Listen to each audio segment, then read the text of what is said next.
see. Can you hear me? Hey, what's up, Mike? Not much, man. You got those drawings back? It looked like every time you made a couple changes. Yeah, hold on. Mike. Okay. Yeah, I can hear you. Can you hear me? I can barely hear you. Let me see. My earphones. Let me make sure. I might be on the wrong thing. 1 second. Yep, I am. That's why.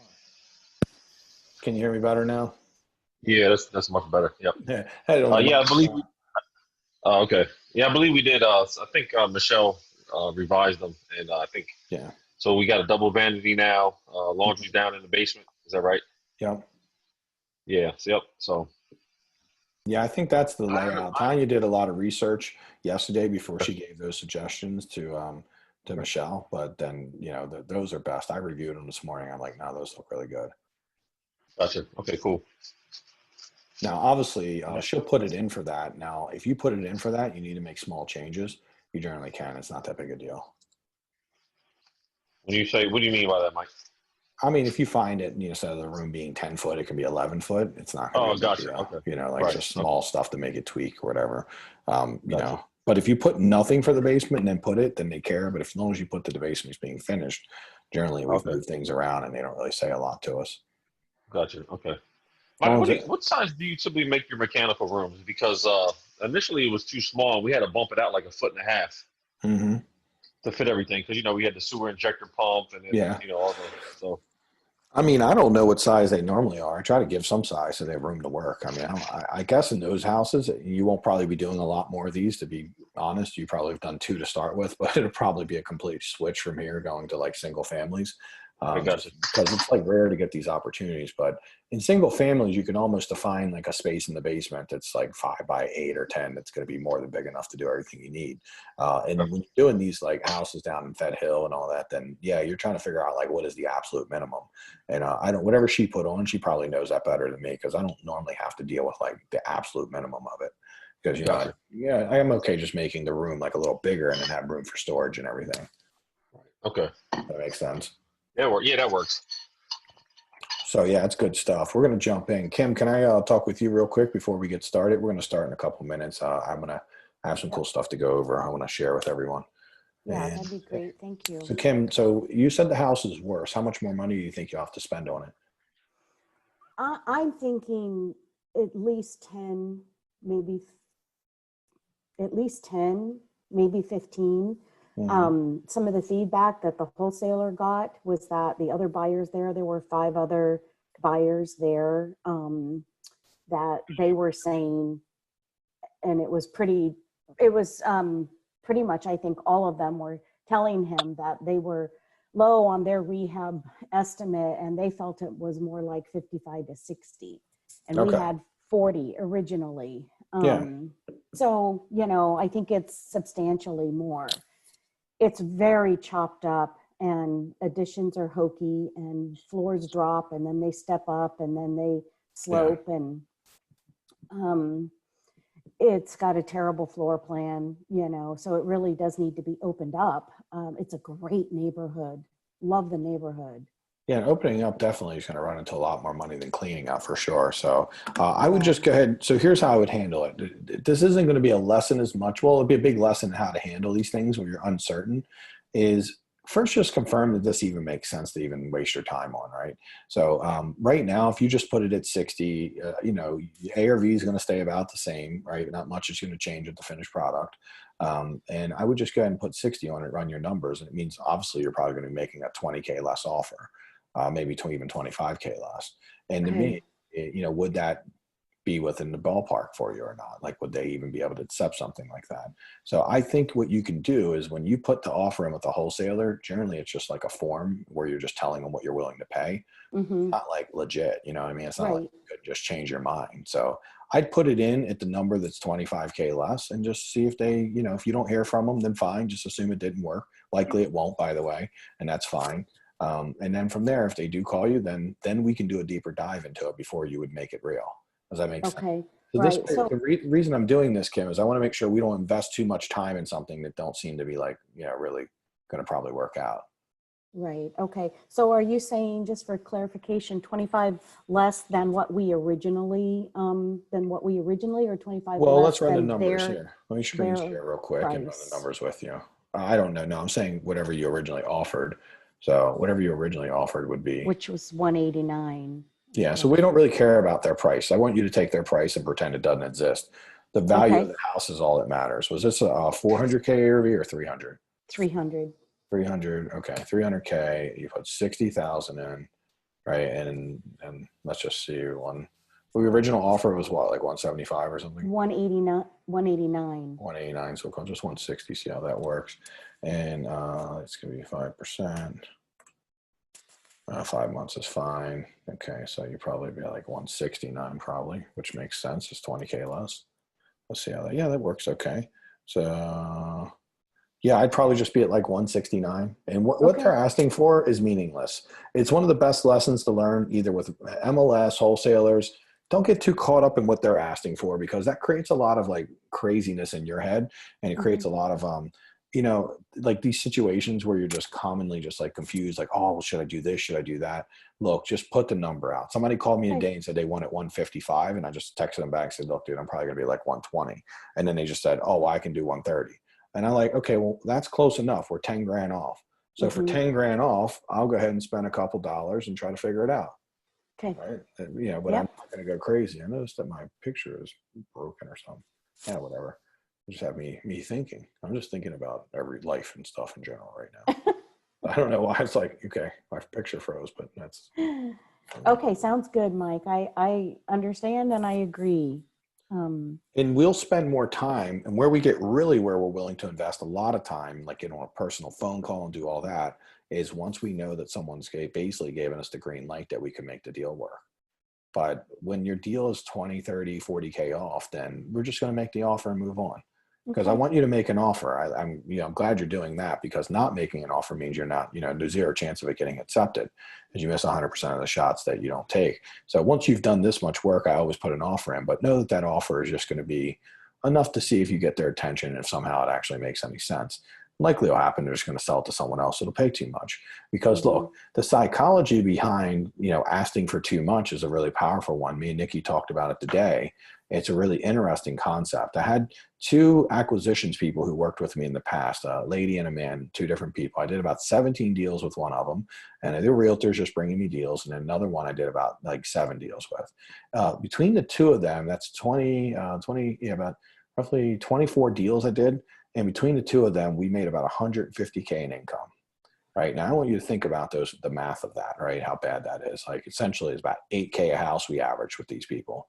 Now, and my partner and I, obviously, we recognize patterns. It did take us like a year, but after a year, we're sitting and looking as we're looking at our numbers and saying, what in the F went on with these people? Like, because we've seen all these bad deals and we're like, well, what's the common denominator? And the common denominator was the acquisitions person, the person bringing them to us. And we found that 2 people, and these were at different times, by the way, but 2 people were the common denominator behind why we weren't making money. So Jay's like, well, why are we not making money on their deals? We have we have an underwriting criteria, right? We have this thing that these guys are looking at. We have our calculator. He's like, so why would we not make money with some realtors? And when I realized, after I took a really deep dive and really thought back on it and really, it took weeks thinking over this, trying to come up with a conclusion, that the reason that I made no money with either one of these agents is they both were very pesty, right? They would just bug you, and they would always start with insanely stupid comps, which made me say, like, of course, I'm instantly like, no, the guy's name's Ryan. I'm like, Ryan, no, that's a stupid comp, Ryan. That one does not apply. However, if I was at 300, he would start at 350. And what it would do is anchor me on the 350. And then it seemed like I was always pressing my number. So if the real number was 300, I was always then coming up with 315, trying to get as close to his number as possible, because I felt bad telling him, I want it to feel reasonable, right? And if he's like at 350, then I'm like looking at all the best comps saying, oh, I want to be reasonable. I don't want to run this guy off. And what happened was it was always stretching me above and beyond where I needed to be. So it's the anchoring concept, right? And I want you to think, when they're asking for 200, you're at 169, right? What it's going to do is it's going to anchor you to their higher number and cause you to want to pay more. So this was a very hard lesson learned. When we're doing appraisals, one of the secret techniques to how I get my houses appraised, and I didn't make a lot of money with these people, but I did learn from them. I don't give people comps. If I'm trying to get a 300K comp, I give them 340 houses. Even if they're like, Mike, those 340s, they're not right. They're too big. They're too awesome. They're not relevant. I'm anchoring the 340 so that on a bad day, they're like, best I can do is 300 or 310 on this. And because they're anchored at the 340, it'll stretch them, right? But if I show them 300s and then they kind of like anchor at 300, they might go to 290. But if you're always asking for way more, even what makes logical sense, it does a great job of taking emotionally and pushing you to your absolute max. And I want you to think back in the past when you've been in negotiations and when that's been done to you, because if you're like every other human being, I'm assuming it's been done to you at some point. So, I mean, that's a secret to how I get so much money for my houses. Like Dave's house we just got sold for a really awesome number, and Marlo's house just got sold for an awesome number. And what we do is we just anchor in really high numbers with them. I was talking on Dave's house, who got like 303. I was talking to a lady about like, look, it might be 310 to 320. And I knew it probably wouldn't be that high, or nor would we even probably appraise at that number. But, I just putting the higher number out because I knew it would get the most from them. And that most could be 280, could be 290, but we just want to get the most from them. And it does a great job of doing it. It's a very powerful technique called anchoring. It's been part of sales for a very long time. If you start really high, and we hate to start high because we're always like, well, they're going to know that's not a real number. Like you're looking at this deal and saying 200 is not a real number. That's not even close. That's 30K off. But what we do is we're constantly pushing. So just make an offer of like 169 and let's see where it goes. Right. And Okay. maybe they say yes, and then we say no. That's totally fine too, right? We don't have to, Right. We just want to make the offer, and we don't want to get anchored. We want to look at this very objectively. So what we don't want to ever talk about is like, well, they're looking to get this. I don't care what they want. Honestly, you don't ever even have to tell me what they want. Okay. The only way I look at it is like, are we wasting our time or not? Obviously, I think if want 200 and you're offering 140, it's probably a little bit of a waste of our time. But once you've committed to the level you seeing it doing that, then we just want to put an offer in at that point. So once I've seen a house, regardless of how far off I am, I always put an offer in. And sometimes it works out, most of the time it doesn't, but it's worth the extra energy to finish out. I just like to emotionally finish things out that I start. And I find that's a really good practice to do that. So, Gotcha. Okay. cool. Let's see. Thank you very much. It was a really difficult house to view. There were too many people. It was too small, and I couldn't get, a good video for you and stuff like that. So I did my best. That's all that matters. And just, get your offer in and move on and start looking and spending less time now and move on to something else. Right. Yep. That's it. That's kind of the key to any time we're looking at deals, to do that. So let me take a look really quickly. So today I'm looking at who's on the call, and I don't know, I had a lesson plan I was going to do today, but I think I'm going to go ahead and do that lesson plan later. Ben, I think you'd be the only one that would get some value. Everyone else has kind of been in the group a while and seen all this stuff. But what I want to do at 6:30, Ben, if you have time to come, is I want to walk through the tools, analyzing deals, really walk through the tools that we're using to make sure you guys understand them. But everyone in the group right now who's on this call basically has done a lot of this and is using the tools. So if you're okay at 6:30, I'll make sure that's the first thing that we teach. And, and obviously we can leave this a little more open forum today for anything that might be of value. But it's one of the foundational things. So, analyzing deals. With that being said, however, everyone here has seen the tools and used them, like the quick reno estimator, desktop rent estimator, and the deal analyzer. You guys are using those pretty well. I'll leave it open if there's any questions around analyzing deals that you feel like you could be sharper on. Right? Is there, what is it that you want to learn, or come? We can talk a little bit about that, and then I'll go over the foundational training this evening. I just want to make sure that I'm not teaching it I've probably taught it to everyone else a bunch of times. And Ben, I think you might know a lot of it too. And I don't know. Hey, Ben, are you using a lot of the tools that we have, like main ones being the deal analyzer and then the desktop reno estimator? Yes. Cool. So then this would have been not that big a deal for you either, but I'm trying to make sure that everyone in the group is using those tools, because it's not uncommon when people are newer in the first month or two and they're just not even using the tools yet. And it's something we want to get right on. So what can I do for the group in general, everyone who's on, what can I do to help you with like deal analyzing? I mean, would you like to see me comping properties, breaking them down, start to finish? I mean, it's a process of identifying it, deciding what we're going to turn it into, then understanding the renovation cost and running through the deal analyzer, and then comping it. Obviously, now that we know what we're going to create it into, then we can comp it properly at that point. Hey, Mike, I'd like to know what kind of a general rule would be on the deal analyzer for houses with no basements, because it seems like the analyzer incorporates a basement in its base price. Is that correct?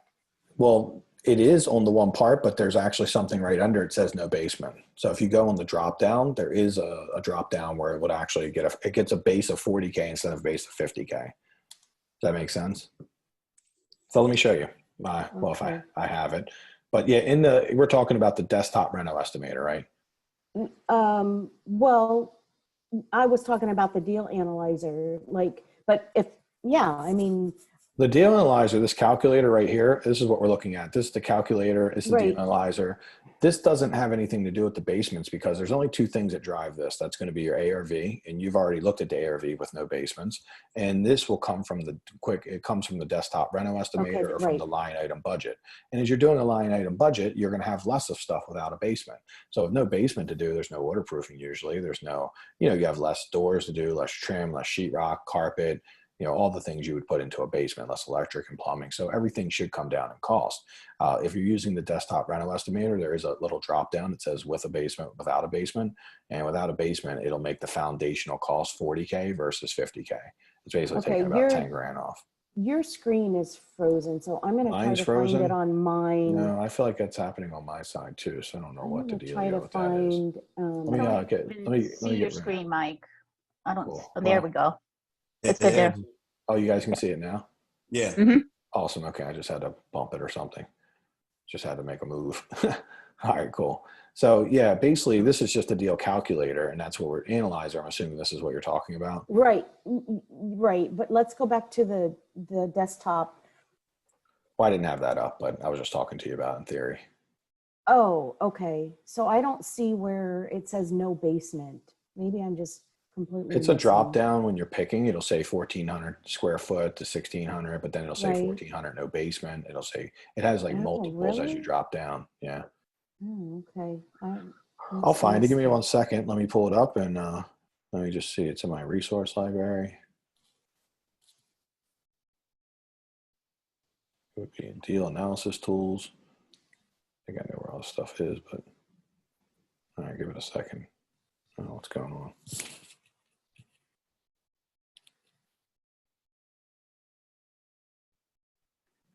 Maybe some renovation tools. Okay, yeah, desktop reno estimator.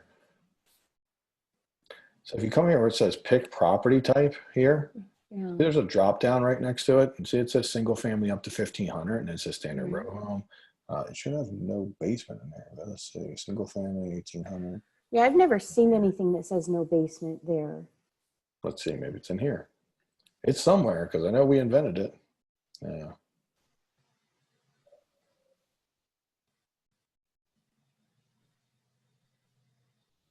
Unless Delonte changed it or something, but big additional cost here. Maybe it's save cost.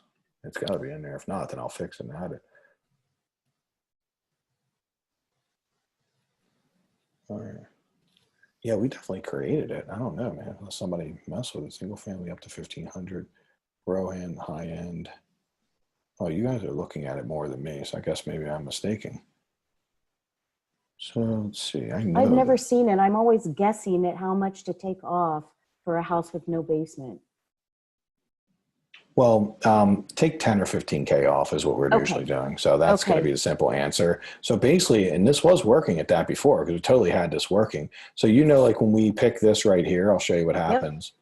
We picked like up to 15. Oops, that was 18. Sorry. Let me pick that. See, that put a 60K base. Right. And this will put a 50K base. What no basement was putting was a 40K base. Okay. Well, I don't know what happened because I know I had the base for it. That's why. Or maybe it's the row home. It's the 40K. Okay, so the no basement should have been 40K. So what I can talk to Tanya about doing is adding just like, and probably in like the cost here, really would be in a cost savings would be taking the basement off.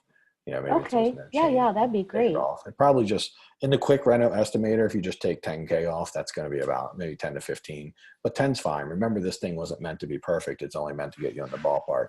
So like, let's pretend, do you have a basement in your house currently? No. Okay, good. So I'm going to just show you, and let's just see how it works if we just used it here.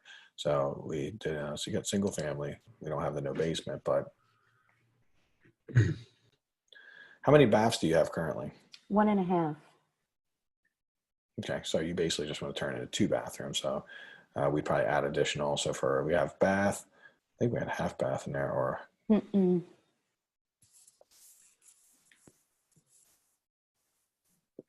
That's really all we're really Can you adding, just though. change the price? What happens if you just change the price to like 3 instead of 5? You if probably just, can. I don't know if it's going to mess it up or not, but oh, okay. probably not.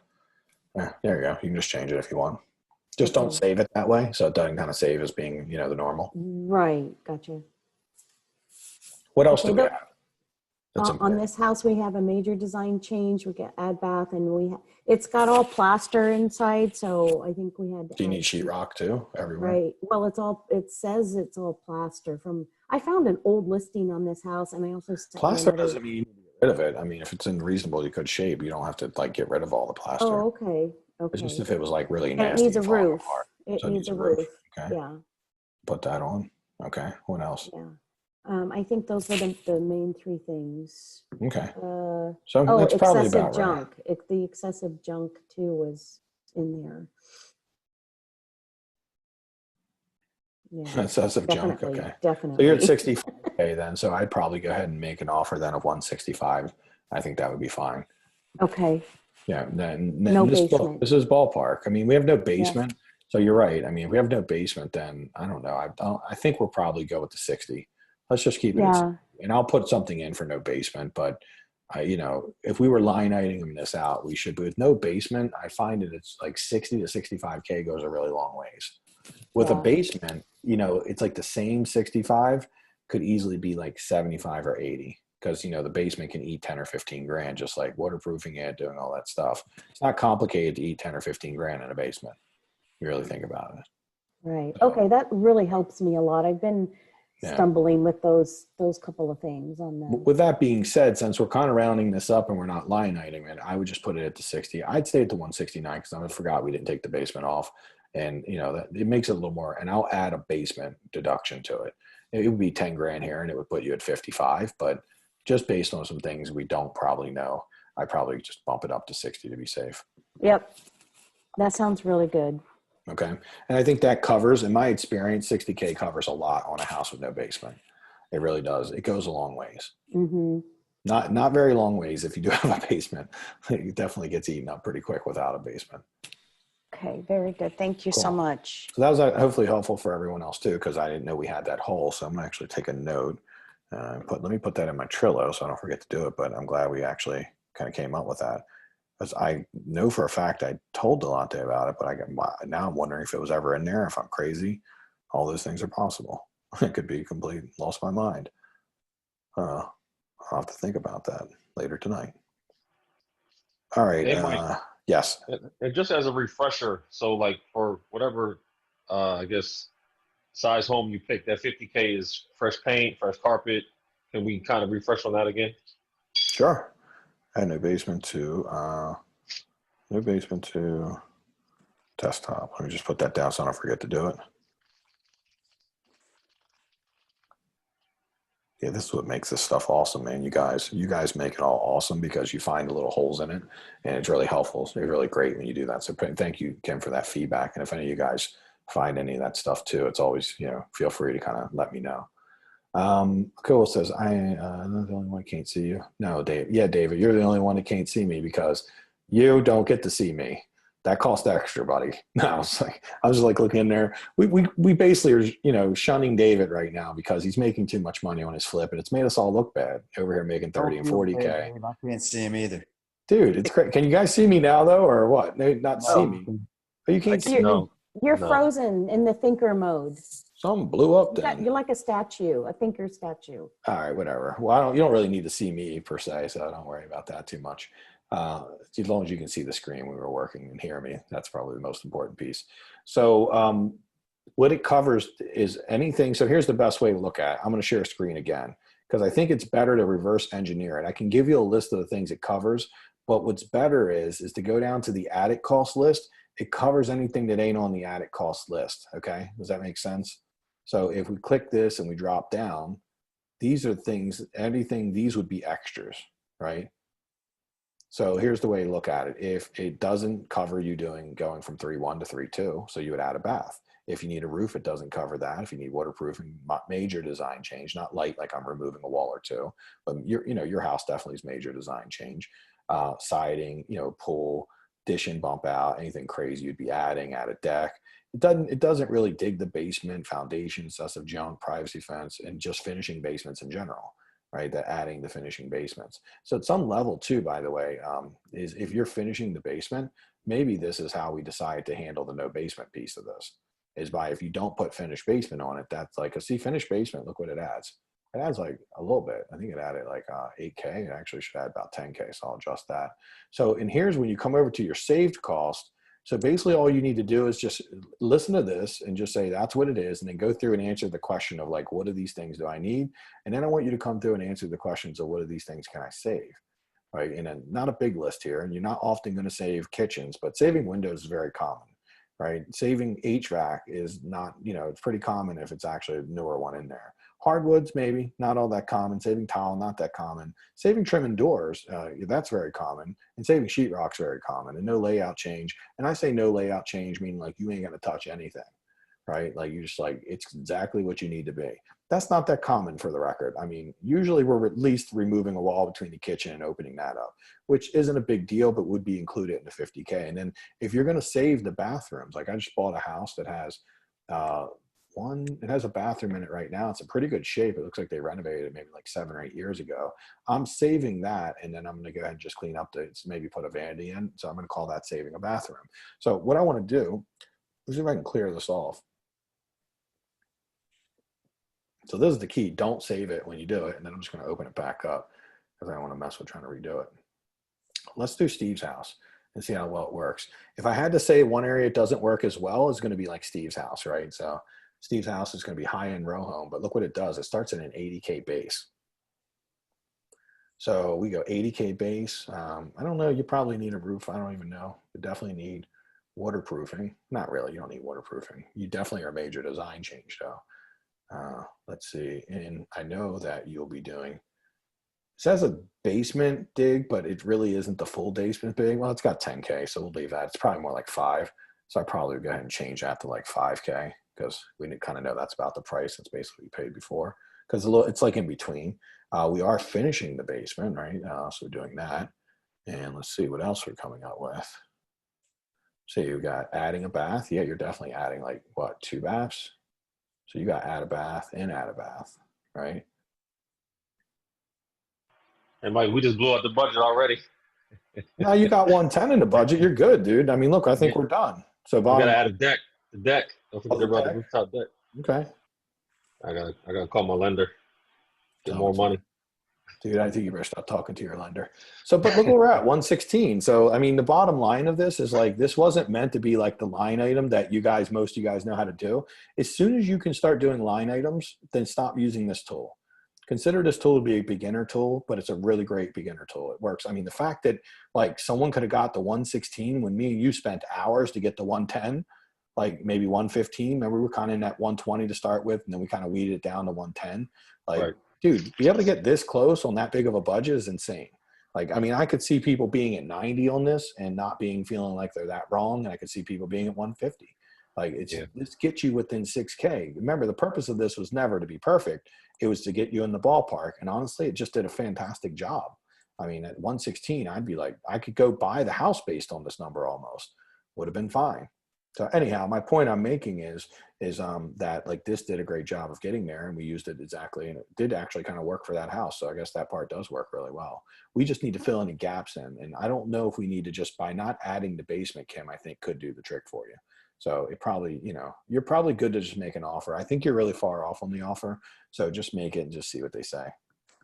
Hey, Mike. Yes. Question. So for the base property cost, that property type, yes.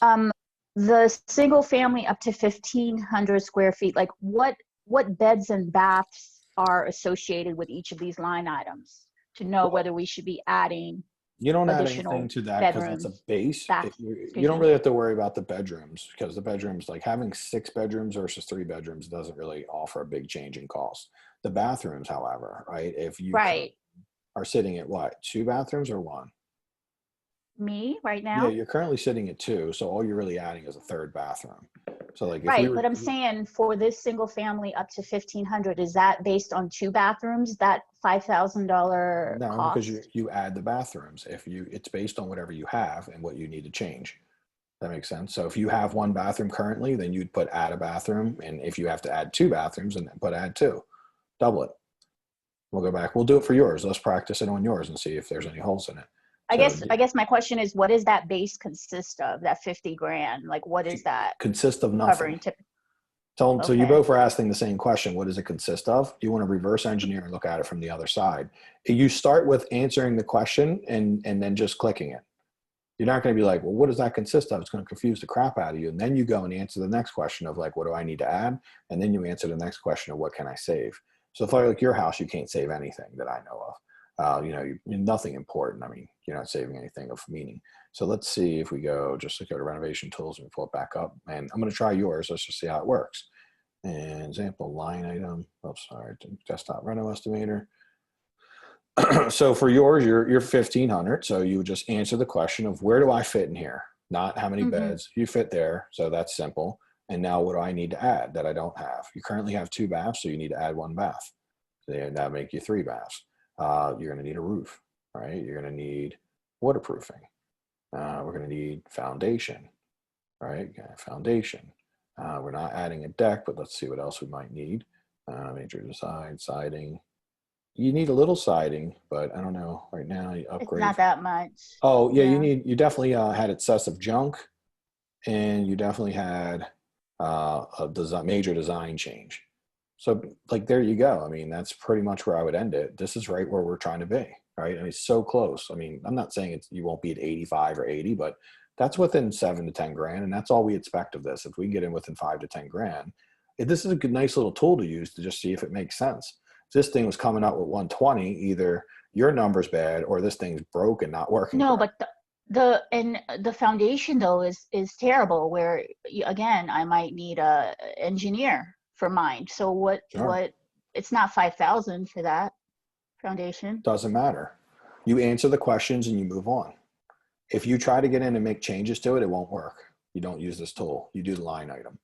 This is meant to offset, right? There might be 5,000, but then we got waterproofing for 5K. But what if you get the waterproofing done for 3? Well, you got, oh my God, let me change it to 3.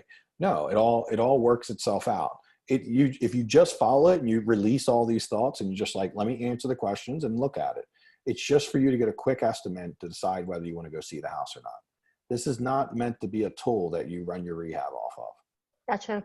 Does that make sense? You're going to use this Yep. like as if you looked at this and you were like, oh, they want 140 and this says 77 and it looks like I can get 300. You'd put that in the deal calculator, right? We go right here and then we'd be like this. This is what we'd be looking at. This is basically how I work every day. So I'd be like, okay, 377. Let's see. Oh, so 70,000. 77, right? And then I'd be like, okay, and they want 140. I'd look at it and say, oh, that's 44K in profit. Like that number actually is really good. Now it's 5%, so that's good. You might be 12 and 2 if you want to change that. 12 and 3. Yeah, either way. But again, does it really make a big difference? The big difference, just making sure you put your 12 and 3 in, put your 5%. Taxes, I don't know. If the taxes are 2,500, it doesn't matter really to be upfront. No, 4,000. Again, doesn't matter. It won't make a big difference. Look, what was the difference? $800. You see what I mean? Mm. The main things you care about in this is what will screw you is getting this wrong or this wrong, which is the ARV or the estimated repair cost.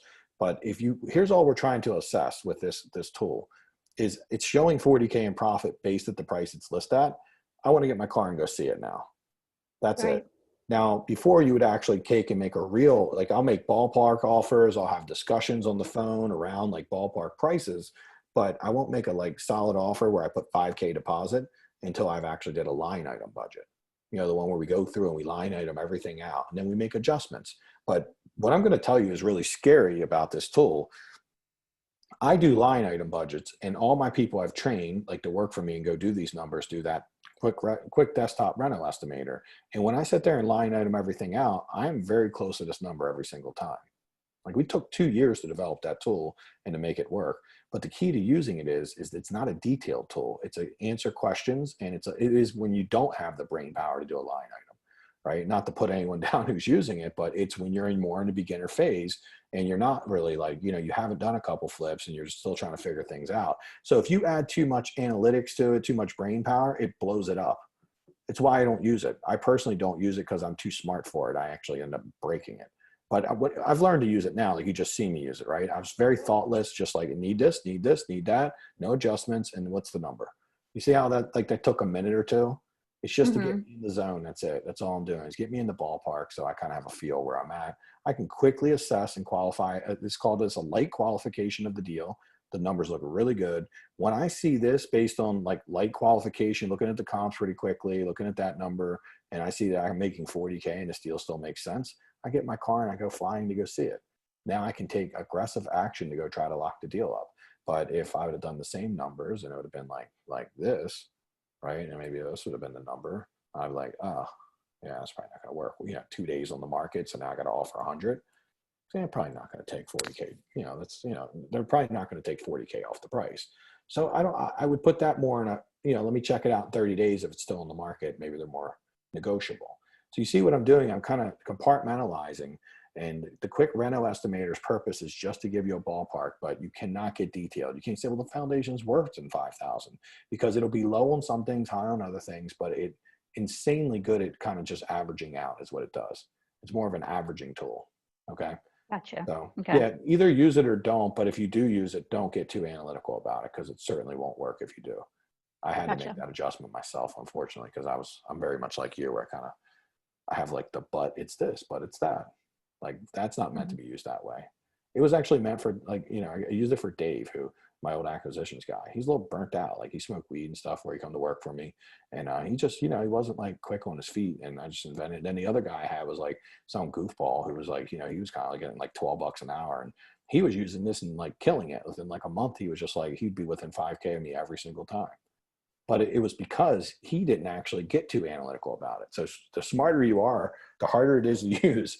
So turn that off, right? Dumb down that and make it a quick process. That's really the best thing to learn from it. What else can I help with? That was actually good feedback, Samira. Thank you, because that actually is a big part of it working. Like, and I kind of like you, I kind of forget that the over detail is what breaks it.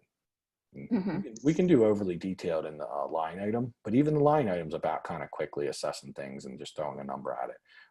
If you do a line item budget, this is a good thing for you guys to know. If you go through the line item, you just throw your first instinct in and you don't like overdo everything, then you'll be low on some stuff, you'll be high on some stuff. But again, it's that same kind of averaging factor that it will be very close, because one thing you can get cheaper, one thing you pay a little more for, and it should average itself out.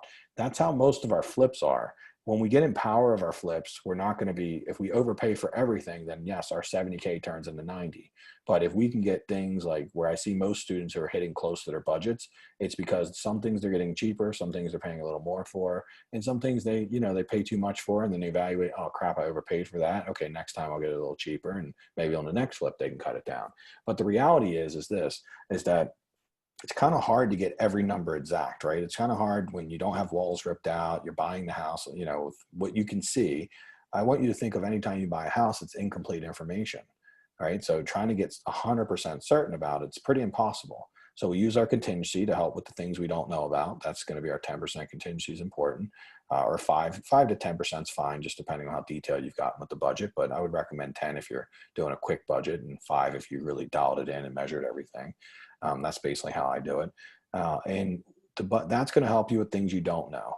And then if you can take some of your bigger items and do some shopping and get very aggressive with it, that's going to help you with, getting some extra breathing room, right? So a great example would be Dave, right? He did a roof recently, and he did a 17 square roof, and the guy charged him $1,000. Like that's like a 4 or 5K deal there, right? I need his number, Mike. I don't have his number, but ask David. He can probably give it to you, but I don't actually have his number.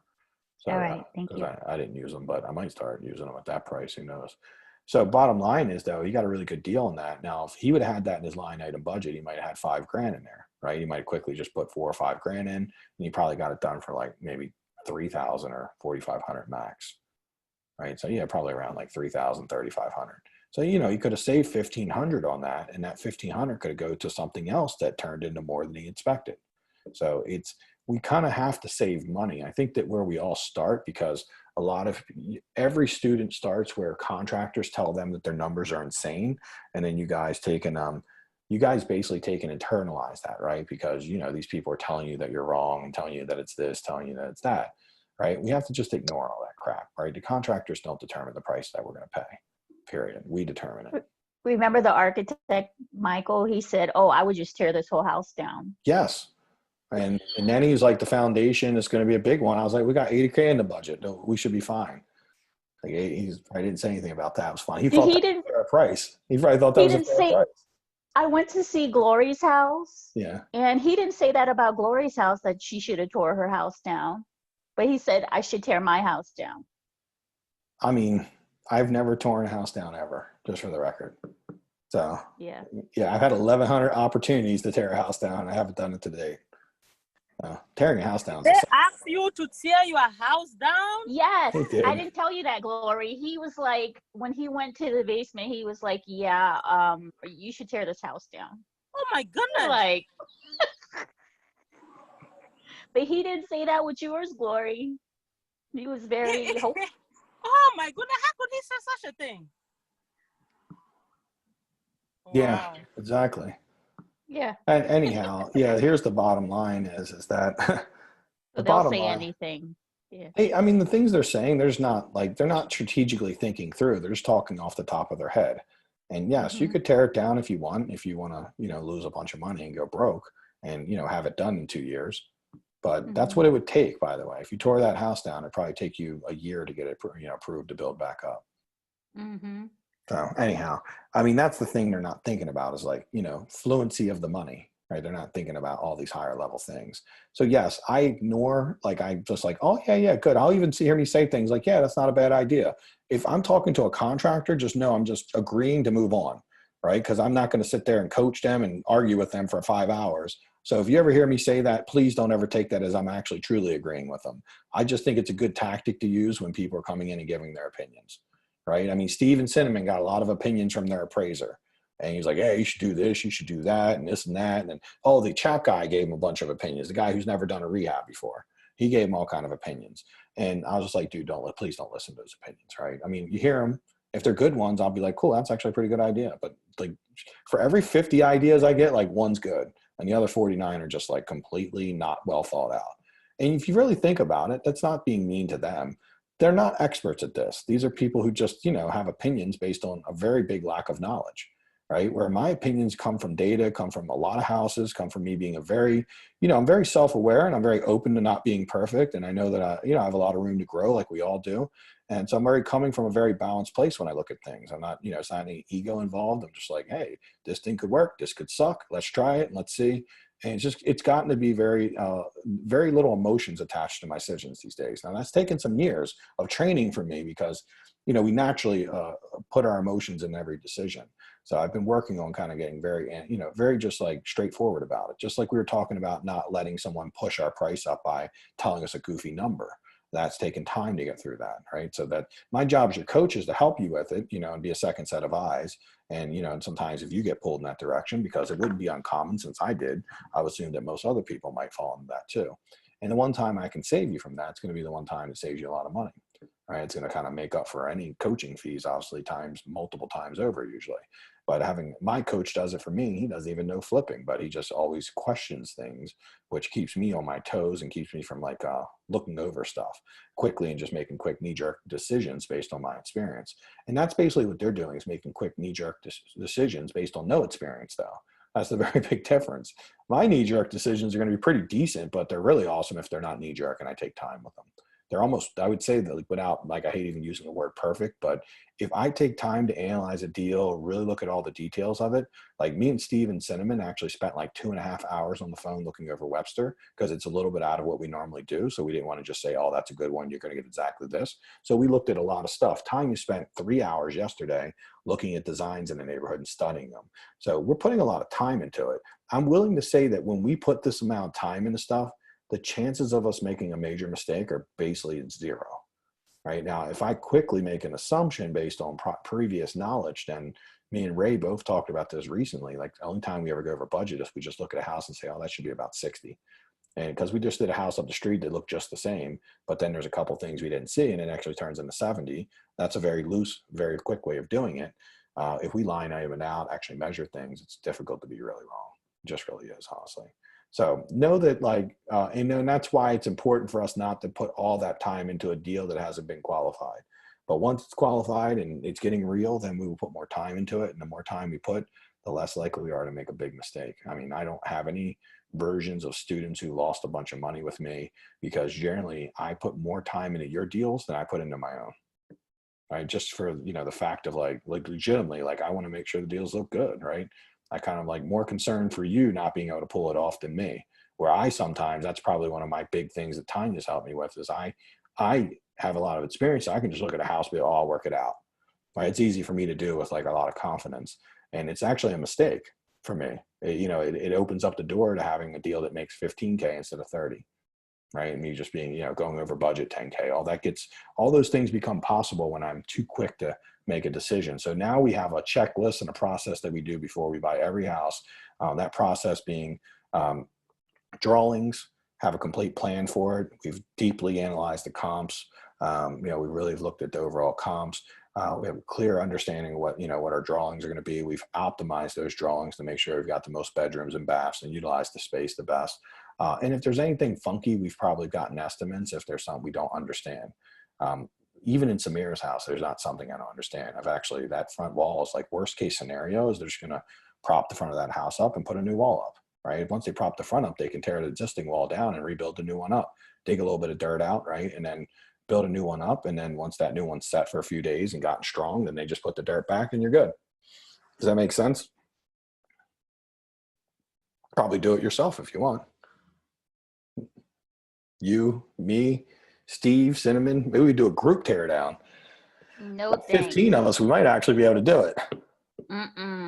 No way, Jose. Everybody's like, let's do that as a infield training. Like we tore, that would not be good for business. Like, yeah, we did infield training and the house fell over. So yeah, No. I mean, honestly, so what I was telling her is our front wall is pretty jacked up. So it just makes sense. What you can do is just do that. What did your guy say to you, by the way? What was it? Did he actually seem like he could do it or not do it? He said he can do it, but they're waiting for me to get back to them on a price. And the damage is along all four walls, Mike, not just that front one. Yeah, but you only need to fix the front one. And the back one and the sides. The sides need nothing. The back one is... The sides need nothing. The back one needs needs about 10 beams, 8 to 10 beams to just hold it. Because they said it's coming, the back side is pushing in some. It is, but that's what the beams will fix. The beams, the steel beams. Okay. They'll fix that, number one. And then the front wall you need to tear out and redo. And he said that if he puts the steel beams up, that the wall is not going to be straight. That it's he just doesn't know what he's doing. So I'll get him a video, show him how to do it. There's a video training that I can give him. Okay. Okay. Yeah, he did say that the wall would not be straight. I'm like, that's not going to work. I need a straight wall. You're not going to get a straight wall. You're just going to get a wall. It'll straighten up over time. But it doesn't need to be straight. It just needs to be structurally secured. Right. Not going to see the wall. And if they do, you just sheetrock over anywhere where they can see it. Well, gotcha. Yeah. Because, I mean, the basement's going to be finished. So, I mean, that's true. Yeah, and you can sheetrock over. So in my house, mine was very much like not as bad as your front wall, but definitely a little worse than your back wall. What we do with the beams, can anyone see me still or no? All right, I'll find the video. Yes, I can't help you with like a visual description, but what we do is the beam actually gets attached to the joist at the top, and then at the bottom there's a trench that's dug out, and what we'll do is we take a 2-ton jack. And then that jack, we take it right off the concrete and push the beam over. And then we put rebar in it to hold that beam. And what it's doing is it's pushing the wall back out. Now, it's not going to push the wall back out instantly. What it does, it puts pressure and the wall straightens out over time. But, mine straightened out over a couple months. But we don't really need it to be straight. We just are putting that pressure so it doesn't come any farther, right? Ideally, if it straightens up, fine. If it doesn't, that's fine too. But we don't want it coming any farther. We want to put enough tension against it so it's like counter tension. So that way the beam is actually counter tensioning in it and it's pushing it back, which means it won't come forward. If anything, it'll likely go back. And that's what we see, right? And it's really simple to do because if you're already going to be having that hole dug out anyhow for waterproofing, then you just put the beams in. I think it took us about an hour per beam. So I had 2 guys do this. I did 1 or 2 with them to show them how to do it. And it generally took them, like legitimately, I think it took them a day and a half, 2 guys to do it. So the beams are easy. TJ found a place in Curtis Bay that sells them for $50 each. They're just like 4x4 beams, steel beams that you put in. And they're just, their purpose is to hold that wall from getting come any farther in. It's really simple.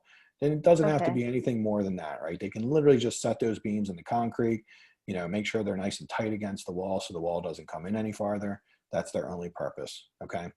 And then from there, you put some plastic on the wall, and that's easy. That's 2 guys, they call 2 days. Now, the block wall in the front is going to be a couple guys, but you're going to take and say, it take you about 3 or 4 hours to put 2 temporary walls up. Then they got to demo everything, and that might take a day, day and a half to demo everything. And then they got to take and build the block wall up. Now, should I have them build that temporary wall or get a carpenter to build that temporary wall? They probably can. They felt pretty handy, so I'm sure they can build it. I mean, you know, it's not that big a deal. Because I don't want to pay twice. I mean, you know what I mean? Like, I just want to pay one time, or that's what I was wondering. Like, if I get someone to build it and they're like, oh, this is not right. Like, you know what I mean? Like, I don't want to deal with all if they can do it, fine. Then just keep them doing everything. It is nice to keep it congruent if they can do it. And I'm sure they can. Right. It's not complicated. Okay. Just enough. You're just doing 2x6 wall. That's going to really, or maybe even a 2x4 is enough, but you just put it up to where it's going to support everything. Sure. That way when you tear the wall down, you don't have to worry about it falling down because the wall go all the way across. It's just basically, it's a temporary wall that's replacing and doing what that block wall was doing. What the block wall is barely doing right now, really. It's not even doing it very well. So it's just going to replace that, okay? So, and what about getting the engineer involved? Like, how does that whole process work? So I would probably not get the engineer involved at this point, because as long as you have permits approved, you should be fine. But the permits is important. I don't know how comfortable I'd be doing it before you get the permit at all. But I don't know, you said it's like a 6-week process. So I don't know if you want to sit for 6 weeks, but I would just do it. You get caught. You don't really necessarily need an engineer. Every time I've done it, I've never gotten an engineer. So I've, literally just, for me, I just puts a whole different thing. And if you want to get an engineer, then you could. That's up to you. You certainly could try talking with one, but they're kind of expensive just to even take a look at it. What would be nice is I don't know if your drawing guy has like an engineer that can kind of rubber stamp it, meaning like he just isn't going to get all that picky about it. He's just going to tell you, hey, do this. And you kind of tell him what you want to do. And he just says, that's cool. There's engineers like that. And then there's engineers that actually come out and give you their opinion. You don't want the ones that are going to give you their opinion because they're going to tell you. I feel like his people will give you opinions. Probably. I mean, that's why. So you would tell him what you want to do. And then I don't know if he has an engineer he can recommend. Michelle, when she does stuff where she does have a structural engineer that can sign off on things. But when it is foundational, someone has to come out and take a look at it, see what they need to do. And if you tell them you're going to be putting like steel beams on the walls, on the back, and then you're rebuilding that front wall, well, no structural engineer will tell you that rebuilding the wall is wrong because you're putting a whole brand new wall in done correctly. It's pretty simple. It can't be wrong, right? Mm-hmm. It's like, it's the worst thing you could do. I mean, it's the most aggressive thing you could do. So putting, doing that, but I would actually attempt to do it without, like Glory's done it without having an engineer. And I've done it every single time I've done it without an engineer. As long as there's permits on the house, then you're fine. And then what you'll do is you just take, what we've done is we've then take any steel beams, any of that, and we just taken take all that and make it look old. I put dirt on it. I take a broom, put dirt all over it, and I take and put it on the beam. But Mike, when you saw mine, you said, you were talking about needing an engineer to look at it. Or was it just because Michael was there? No, it wasn't because of Michael. It was just something I was thinking, but it's not something I've ever done. So now thinking at it more clearly. Knee-jerk advice, right? Remember, knee-jerk advice is never as good as thought-out advice. So I've thought through it, and I think that you probably don't need one would be the best way to go. If you get busted and need to get one, then we'll get one. That's how I make the decision if we need one. Yeah, but how much are they going to cost typically? That's still the question mark. Like if I had, I'm taking your advice, obviously saying I don't need one, but I'm saying what is the range? Like, I don't know. I've never dealt with an engineer I don't, before, so well, I'm just you just heard me wondering. say I've never dealt with one, so how would I know? Okay. I mean, I don't know, but they're not expensive. I mean, we're not talking $1 million. We're talking maybe a couple $1,000 or something. That's if you Okay. get caught. I've never been caught, so there's a good chance you won't get caught. So Okay. if that comes up, then like here's the best way to do it. Like it's the same thing with the other thing. We don't have all the answers, but we don't want to spend a lot of time getting answers for something that's like 20% of the time it's going to happen, or maybe I'm being Gotcha. generous at 20. It might be more like 5%. So there's no Mm-hmm. reason to figure all that out right now. If you get Okay. busted, then we figure it all out because we have to, right? We put our Okay. attention to it because we would have to. Sure. So if somehow they came in and said, hey, you're doing all this work without a permit, then we would then have to go figure it out and work all the details out. So kind of like Glory, I could have spent like 10 days figuring out how to put a second floor on, but until she actually ripped the second floor off and needed it, it didn't make sense to spend that time. But now she Mm-hmm. needs it. We have to spend the time. We have to figure it out. We have to, we got to get strategic about it. So we don't want to put all that energy into something that might or might not happen. So the Gotcha. reason I'm telling you to avoid them is I just think a risk versus reward, right? It's that approach. I think is getting caught are pretty low because it's saying that you're doing work. So obviously it's not like you're doing work with no permits. The one time I did exactly what you did, I didn't pull any permits at all. Like I didn't have any permits and got away with it. So it's not unusual. And honestly, once the wall's back up, you put a little dirt on it, you make it look good. And you just then put, for the inspectors, they're going to be like, hey, you just tell them it was like that when I bought it. And then you're not going to care. Most time, they're not going to say a word, especially if it's done correctly, which that is the correct way to do it. And then secondly, you just, once you sell the house, everything will have sheetrock on it. Anything where there's steel beams, we just sheetrock over everything. Anyway, it just looks nice. And no one's, no inspector saying, what the F's this, what's going on, right? It's just what it is, right? Everything looks structurally sound and good. There's no issues. Especially if I'm selling it for you, I can work through all that. So I wouldn't worry about that. We got to find the simplest way to take a complex problem and make it simple. Is the best way to think about it. Does that make sense? Yeah. Oh, this is crap. Okay. Cool. Who else can I help? Who else has some questions? Hey, Mike.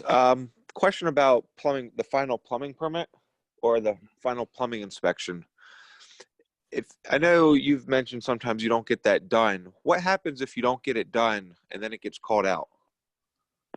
Is it just a matter of called out in the sale, or wait, what point you mean? Like called out as in we didn't get the final inspection? You mean like if we were selling the house and the agent came up with it? Yeah. So they realized we had permits and we just never did the final. For me, if I'm selling the house for you, so not going to be an issue. Like David's house, he didn't pull permits. One person asked, did he pull permits? I said no, and they're like, oh, she's trying to do like an assistant living home, so she can't do that. The lady who ended up buying David said, hey, you guys didn't pull permits, are you willing to do this? And I was like, no.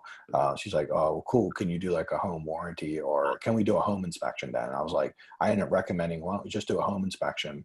And she was like, okay, we'll do a home inspection, because they were going to go as is, but because there was no permits, they decided to do a home inspection, which isn't too bad. The home inspection came back about 11 items, but like I can work through that every time. And then I guess every other offer they didn't have any problem. They didn't even know permits weren't pulled. Like most people don't even check it. Well, no. So we have the permit. So if we don't schedule the final inspection, it just dies out and goes bad. And then like I have only had 2 times in my history. And I think we've probably done this a couple hundred times, not known to me. My project manager told me recently that he was never scheduling any of the finals because he said no one's ever going to do anything about it. But we've had 2 times where the county, is some reason, found out we didn't schedule it, or I actually think it might have been prompted by the homeowner or something.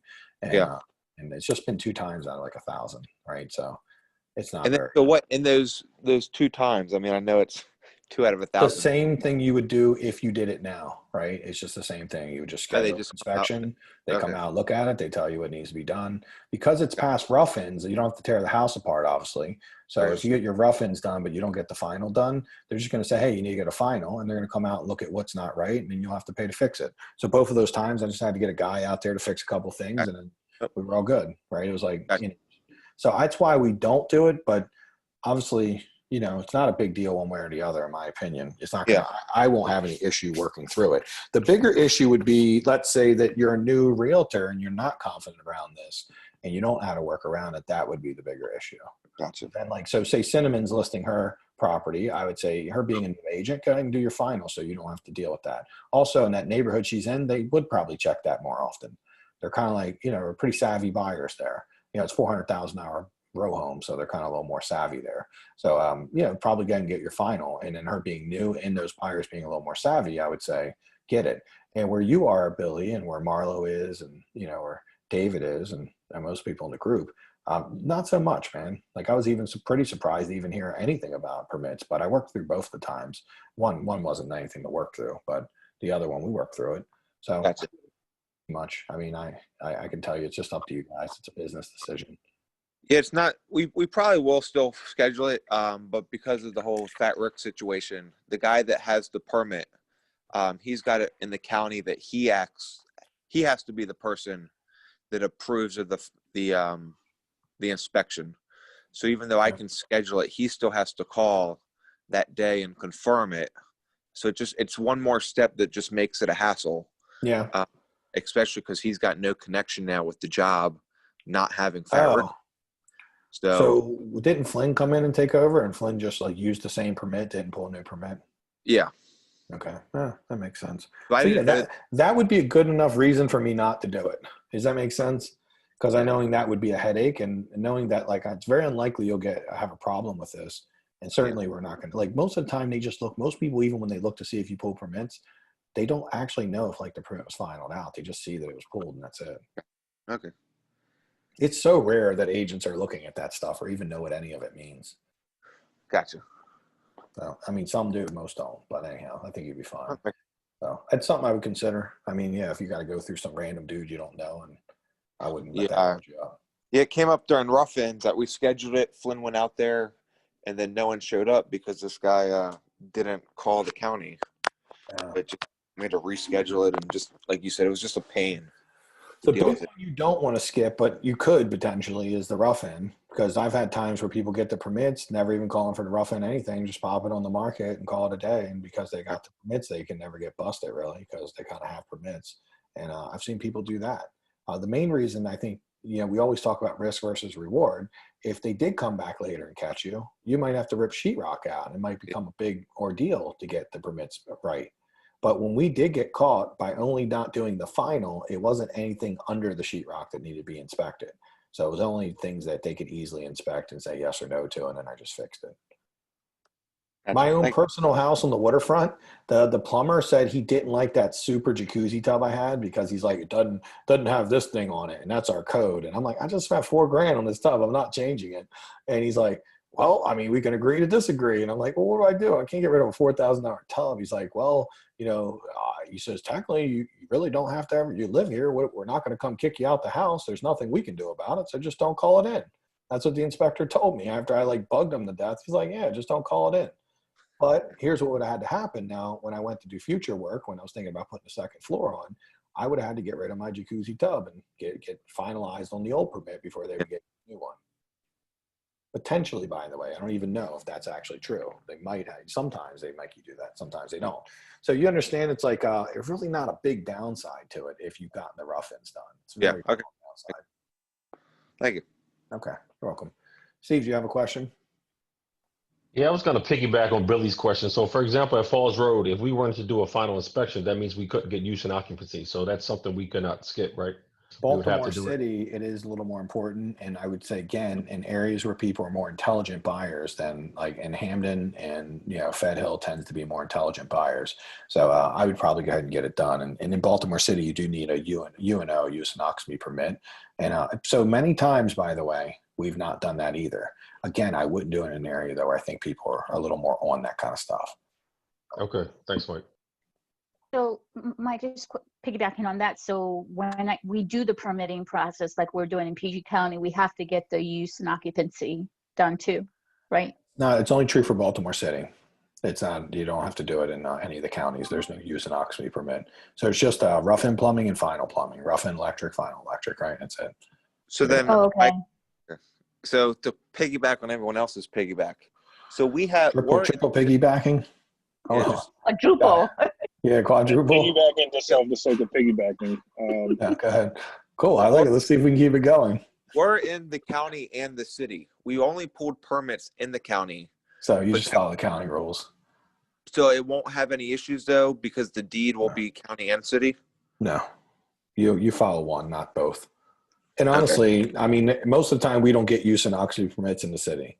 And the one Okay. time we did get caught was in the city, and one time that they came back later and there was some reason they needed a use and occupancy permit for something they were trying to do. And that's when they said, hey, you got to fix it. And that was like, it was like 6 years ago. And then probably about 2.5 years ago, I got the second time where somebody from the county, again, they were trying to do something and it just came back on me. But that's like 2 times out of like hundreds and hundreds of deals. They wouldn't make you go back, make me and Peter pull permits in the city. No, I don't think so. I mean, That's not even an option right now. Yeah. well, it is an option, but I mean, I don't think you need to pull them in both county and city. I think wherever you're predominantly the most, and I think you're mostly in the county and just one small portions in the city based on your tax bill. From what I remember, that's why you get county schools and stuff. Yep. I think you just follow the county rules. Okay. It's kind of a very difficult situation because the only one that's going to enforce it is the permit people. And right now they're not out enforcing anything, and nor will they be in the future. And once something's done, it's done. Like it's very difficult for them to, most things are considered grandfathered in once they're done and you've gotten away with it at some level, right? So it's like California, if you put an illegal addition on and 6 years later they come out and note it, they can say, hey, you got to tear that down. But in Maryland, they consider it to be grandfathered in. I've never heard them do that ever, or nor I think they do that. You basically get away with it. You're good. Okay. Because that's what the guy told me in A County. He's like, hey, man, you can just not finish it out, and it just is what it is, man. It's not like we're going to come kick you out your house and tell you need to do it. And I was like, no. Well, I acted like it was good advice, and I was like thinking in my head, that was what I was already planning on doing. So it's nice to hear you say that. Sounds like we're on the same page. But I mean, it came right out of the inspector's mouth. I mean, it's not, it's kind of like a workaround. So, what are they going to do about it? They're going to come out and we're not in China. You know what I mean? It's not like they're going to come raiding in your house and kick your door in and arrest you. They got other bigger fish to fry. So again, this whole permit thing is kind of like bandit signs. Hey, it's technically illegal to put bandit signs out, but look at the risk versus the reward. Worst thing that's ever happened to me, I've gotten where they've given me like $1,000 in fines. That's happened to me a couple times, right? And I put out, nothing less than like 50 or 100,000 bandit signs over the years. So, I take the risk versus the reward. Most people don't even ever experience getting fined if they're not doing it that consistently. So that's just what you want to think about. How much risk do I have versus how much reward? So back to Samir's is like, you don't have to do everything by the book. You just have to come in because you can play dumb. And honestly, if I play dumb today and they laugh at me, I'm like, oh crap, I didn't know that. Like most of them are at this point where they're like, Mike, we know you knew that. And I'm like, no, really, dude, I wasn't even thinking about that. Or I'll be like, no, a contractor told me he took care of it. And it's like, whatever, dude, just get it. And like, it's kind of weird for me to do it 11 years later, but they don't know me that well because I don't pull that many permits. So I'm not, believe it or not, as many houses I do, I'm not that known. And then I'm not usually there meeting anyone. And I use a lot of different LLCs. So that basically keeps me a little bit, a little on witness protection. But again, you just act stupid and just like, oh, I didn't know. How do I fix it? And I'm just like, all right, just do this and do that. That's it. They just ask you to fix things and you go and do it. So Marlo, I don't know if he can hear, but he's in a great spot. Marlo started doing some work at his house. He got busted. And Marlo, can you hear or talk, or are you free to talk? Yeah, I can talk. Dude, how bad was it? Did they well, beat it was in the county, so the only annoying thing was that it took a while to go through. Like a couple weeks, yeah, right? like 3 weeks. Yeah, couldn't do anything for 3 weeks. I actually got a stop work order, but I called the guy up, and then he was just like, just asking about structural work. So I ended up just going through the process of filing. You didn't put any structural work on your permit, right? No. Yeah, you did do structural work though. You put up some beams. No, I actually didn't do any beams. I just punched like the holes for the doors. Okay. Going through the structural beam. Yeah, it's probably sort of. Okay. Yeah. So they actually said. I actually spoke with the permit office. It was more of the inspector that caught it, that put the stop work order. But he actually mentioned that we probably didn't need a building permit because we weren't doing any structural work in the county. You need it for plumbing and electric, though. Yeah. Yeah, that's true. Yeah, you need it for plumbing and electric, and you don't even need it for HVAC in Baltimore County. So you just need it for plumbing and electric.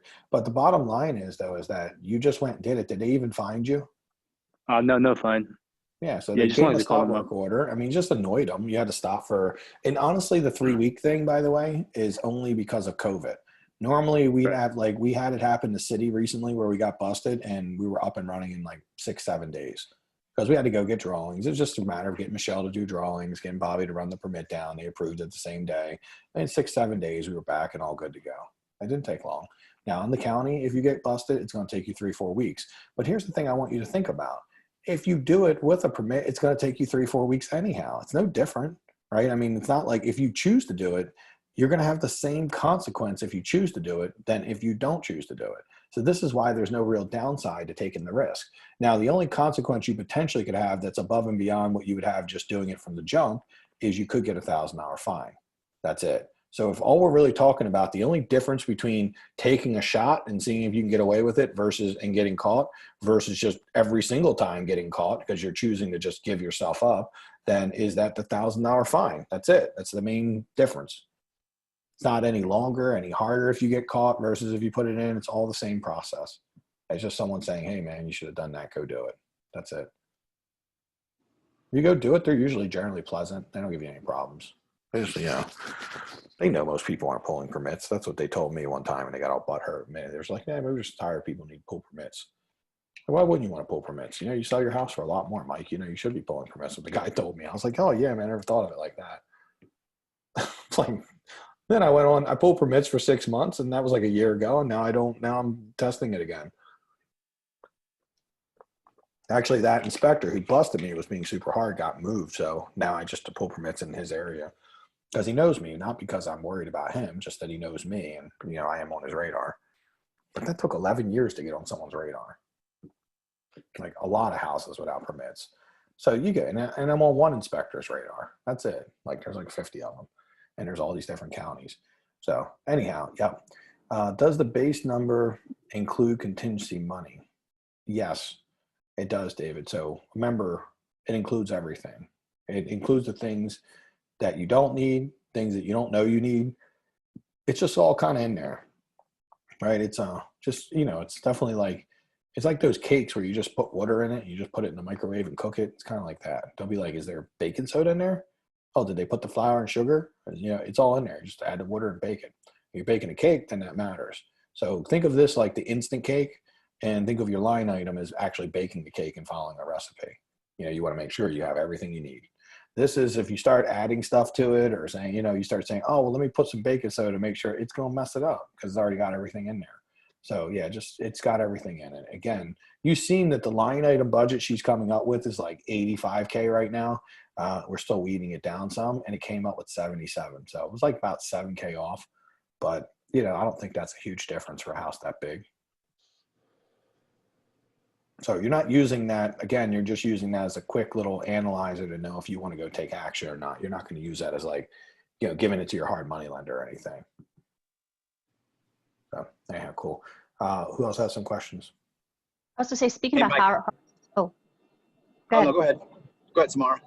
I got a was gonna say- specific question about the okay, property. I would say, speaking about hard money lender, we used Krupp's budget. Am I supposed to give him the budget, line item budget that we work with? But I remember you saying that his is so generic that it might be in our best interest to just. I'd probably just give him the line item so there's no discrepancy and just ask him if he's cool using it. Just say it's a little more detailed, so I think we could easily be on the same page. And it's definitely Okay. better for him. It's better for you too, because I would value more not having like breakdown in communication and expectations. I value that more than worrying about trying to get over on him or something. I just, even though like, yes, I do think there's probably a scenario, and he's super lenient about what he pays. So either way, I think you'll be fine. But the reality is I feel like me personally, it would assist me in doing a better job myself. So I think the value is probably more in you not being confused and sitting there trying to translate it from one thing to the other. It's Gotcha. just time All right. consuming doing that. It kind of makes my head hurt when I was like, even when I was doing yours with Michael Crump's like version, it was making my head hurt. Like it was very confusing. And I was like, God, this is like weird. Like I got to like try to put this round peg into a square box, and it's like, don't make any sense. It's so undetailed. It was like caused me anxiety. I was like, this is like awful. So yes, if he'll use yours, I think it might just be, especially since you are detailed, because it's going to be difficult to like kind of just throw something at the wall and figure it out. But All right. that's more of a personal preference thing for like people like me and you. And if you're not Okay. that way, then maybe Michael Crumps is fine. Yeah, no, I'll send it to him then. Okay, thanks. Yep. Cool. David, you had a question? Yeah. Going back to my place, if I'm looking at that chimney, if I just use like that insulation, like that silver insulation, and just use some regular like the duct tape that they use, I'm thinking about just doing that. Can you sign off on that, or I just want to use a verbiage that you talked about earlier, so that we're not in that situation where we're saying encapsulation. So yeah, I can write something just to say that was what it is. I probably can find some wording that won't land me in prison. Exactly. So we'll figure it out, something around there. I'll see what we can do. So basically, when you do it though, what I would make sure you do is, since you're encapsulating, is glue it to it. Don't just put the tape on. Whatever you're putting over it, take and get some glue and just like glue it to that. Or they couldn't pull it off if they didn't want to. Like if they try to pull it back, it's just going to be on it and glued to it, and they can't move it back. That way, truly be encapsulated, no one could like pull it back and then dig under it or something. Gotcha. Yeah, and still use the tape to hold it in place for now, but then the glue will, once it dries, will be like, you can't get this off or no, unless you like. Okay. Perfect. Okay. All right. Thanks, man. Yep. All right, cool. Who else can I help?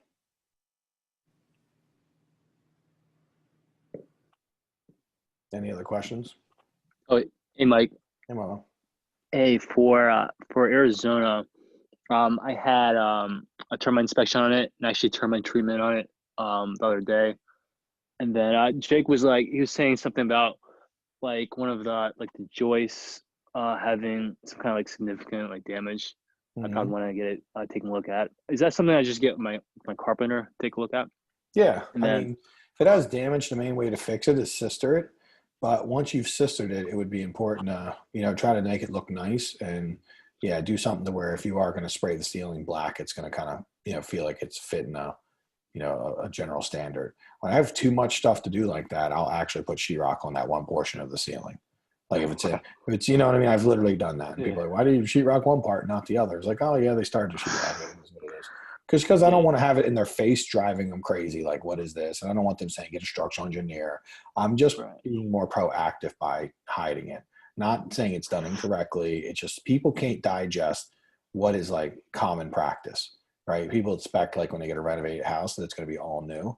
But if you sister a joist, and the joist, by the way, is obviously not caving in or anything or failing as we speak, it's actually an okay joist. But when there is some damage to it, the reason you sister it is just to confirm and double confirm that it's not going to fall down later and you'll have an issue. Because once there is any kind of damage done to a joist, I mean, in theory, it could end up failing in the future.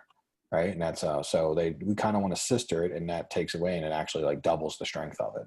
And it makes it. What would that entail? Is that just adding like a new joist next to it? Sistering, exactly. You put another joist right next to it, right, and then you put it on the block, and it basically takes all the pressure off the existing joist, and then you bolt through it. Okay, you'll put a bolt like every 6 inches, and then you'll put one high, one low. It's like a zigzag pattern, and then it's good to go, and that will take all the pressure off of that joist that's been compromised. Sistering is a very simple. I mean, it takes an hour or two. It's really not hard. Probably being generous. I mean. I probably could do. Honestly, I could have the joist up and nailed to it in like 20 minutes, and then probably just drilling those holes and putting the bolts in would take like an hour because that's kind of like annoyingly slow, but not a big deal either way. It's something simple fix. Cool.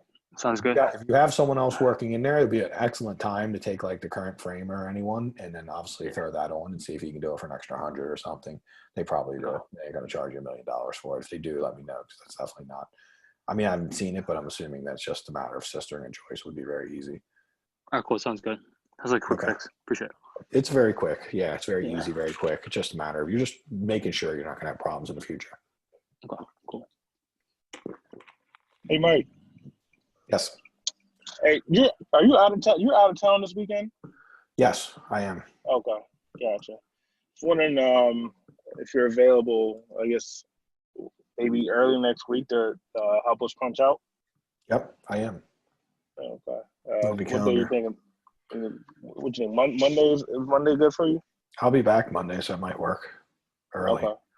Let me see a calendar.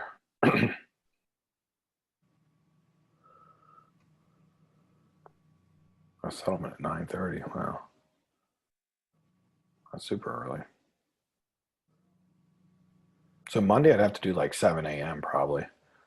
7 a.m. So I'm That not works. late to my settlement. You want to do 7 a.m.? And I have to leave at 8, but let me just say, okay. So, all right, Ansha, let me just ask you a couple questions first. I'll put it in the calendar. Okay.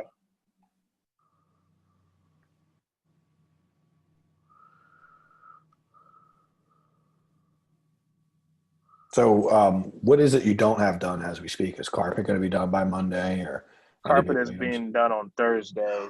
Plumbing is currently being done right now. Mhm. And then after that, that's it. It maybe some Just odds punch and out ends then. touch up. Like, yeah, Yeah, legitimate punch yeah, out. yeah, Okay. yeah, yeah. Anything that hasn't been finished, essentially. Okay. Got your Yeah, railings done in the front and all that, and everything done outside, looking good. yeah. Outside's looking awesome right now. Cool. What So color did you that's plan on? What did you paint the front door? the front door. We didn't paint it. Oh, good. You want a color for it? Yeah. I don't know if we color it. I think it looks good white. Oh no, dude. Don't do that. That's sad. Why do you say that? You might lose 50 grand on your value. You go a white door. Just paint it. For, Because you went for a that bright white door? blue. Dude, white's not in. It just don't look that good, man. You want to take the opportunity to make it look awesome. It don't cost anything to paint it. It's super cheap. It's one of your biggest opportunities to make your house like stand out. So you don't want to go too bland, man. You got to do. I'll give you a red door to put on it and do red on the inside and out. And with that blue, that's going to go really nicely. Gotcha. It's not going to Okay. cost you anything. It's such a small thing to do. Gotcha. We were okay because we just felt like we had too many colors going on right now. No, you don't The have enough blue and colors the going kind of on. Yeah, trust me, man. That's the things that people love about David's house and Marlo's house. They all talked about just the design of it was like so on point. A lot of colors is bad if they don't work well together. But when they work well together, then what it does, it takes you from it helps you stand out against other rehabs because other rehabs are going to do like gray walls, white doors. And it's just going to be super. And in the pictures, everything you'll have gray floors, white cabinets. It just looks a little cold, right? By adding like a red door, blue wall, it starts to add some color, but it's very neutral colors. And these colors, they go really nicely together. And what it does, it starts to look like a house that people, most people don't have high level design skills and aren't going to have the money to pay a designer. So if you can put some really nice stuff in there, the door thing is just a no brainer, dude. Trust me on this. It's like such a big opportunity to make your picture stand out. Like the pictures in general don't look as good when we don't have a door because we'll see that color pop on the wall. That's the reason we do the walls like that. So when we're taking pictures, it's not because everything will start to blend together. It all starts looking alike. It's like, it just looks like a big gray blob. And the gray is nice. I love gray, by the way. It's very neutral. Everyone loves it, but we got to add a little color to it, like selectively and strategically. And the red door would be perfect. I mean, the color I would use is Marlo's color. Marlo, do you know what your color was on your door? Because I think I'm actually going to use it. It really looked awesome. I'll actually show you Marlo's house. But yeah, I could find it out. I'm sure I have it somewhere. It was like some cinnamon kind of or something, right? Or it was some kind of cinnamon. It's a Home Depot brand. Perfect. Because we couldn't find the Sherwin-Williams that one that Tanya recommended. So I think we found something similar. It's like some kind of like cinnamon spice or something like that. So, yeah. Okay. Well, if you can find that, to be awesome because I was thinking about using it too. And how much did you get over list? So everybody knows. It's like 20K. 21K. 21K. Don't leave me short. 21K. You got 291 for his house. That's right. Originally it was 260, and he got 291. What was this? Was that the same guy who was all cash, or was it another guy who you got the all more cash offers? person? I got another offer and then ran them up. Okay. So it was still an all cash offer, but you just had another offer to run them up with. No, I wasn't the all cash offer. It was someone else. Oh yeah, no. I'm saying you guys had an all cash offer and then found somebody else to come offer and then ran it up. Gotcha. So they effectively, this looks more red in person, but they effectively were like, dude, if you didn't have that red door, I would only pay $265. So I was like, cool, I'm glad he did it. But see how the red, just the colors, the red and all this kind of make this a little more stand out. Like Steve's house and Cinnamon's look beautiful because of this. It just gives us it's like Tanya did this design for him, and this was one of my favorites, honestly. I loved it. They did a blue wall in there. You can see the red door. That's not the real color of it. It's kind of a little darker red. It's not super bright, but goes really nice with the outside blue that you have. And you can see this isn't like overly done. Does anyone on the call, like there's some ladies in here that are good with design. I mean, does anyone feel like this is like overdone or too many colors?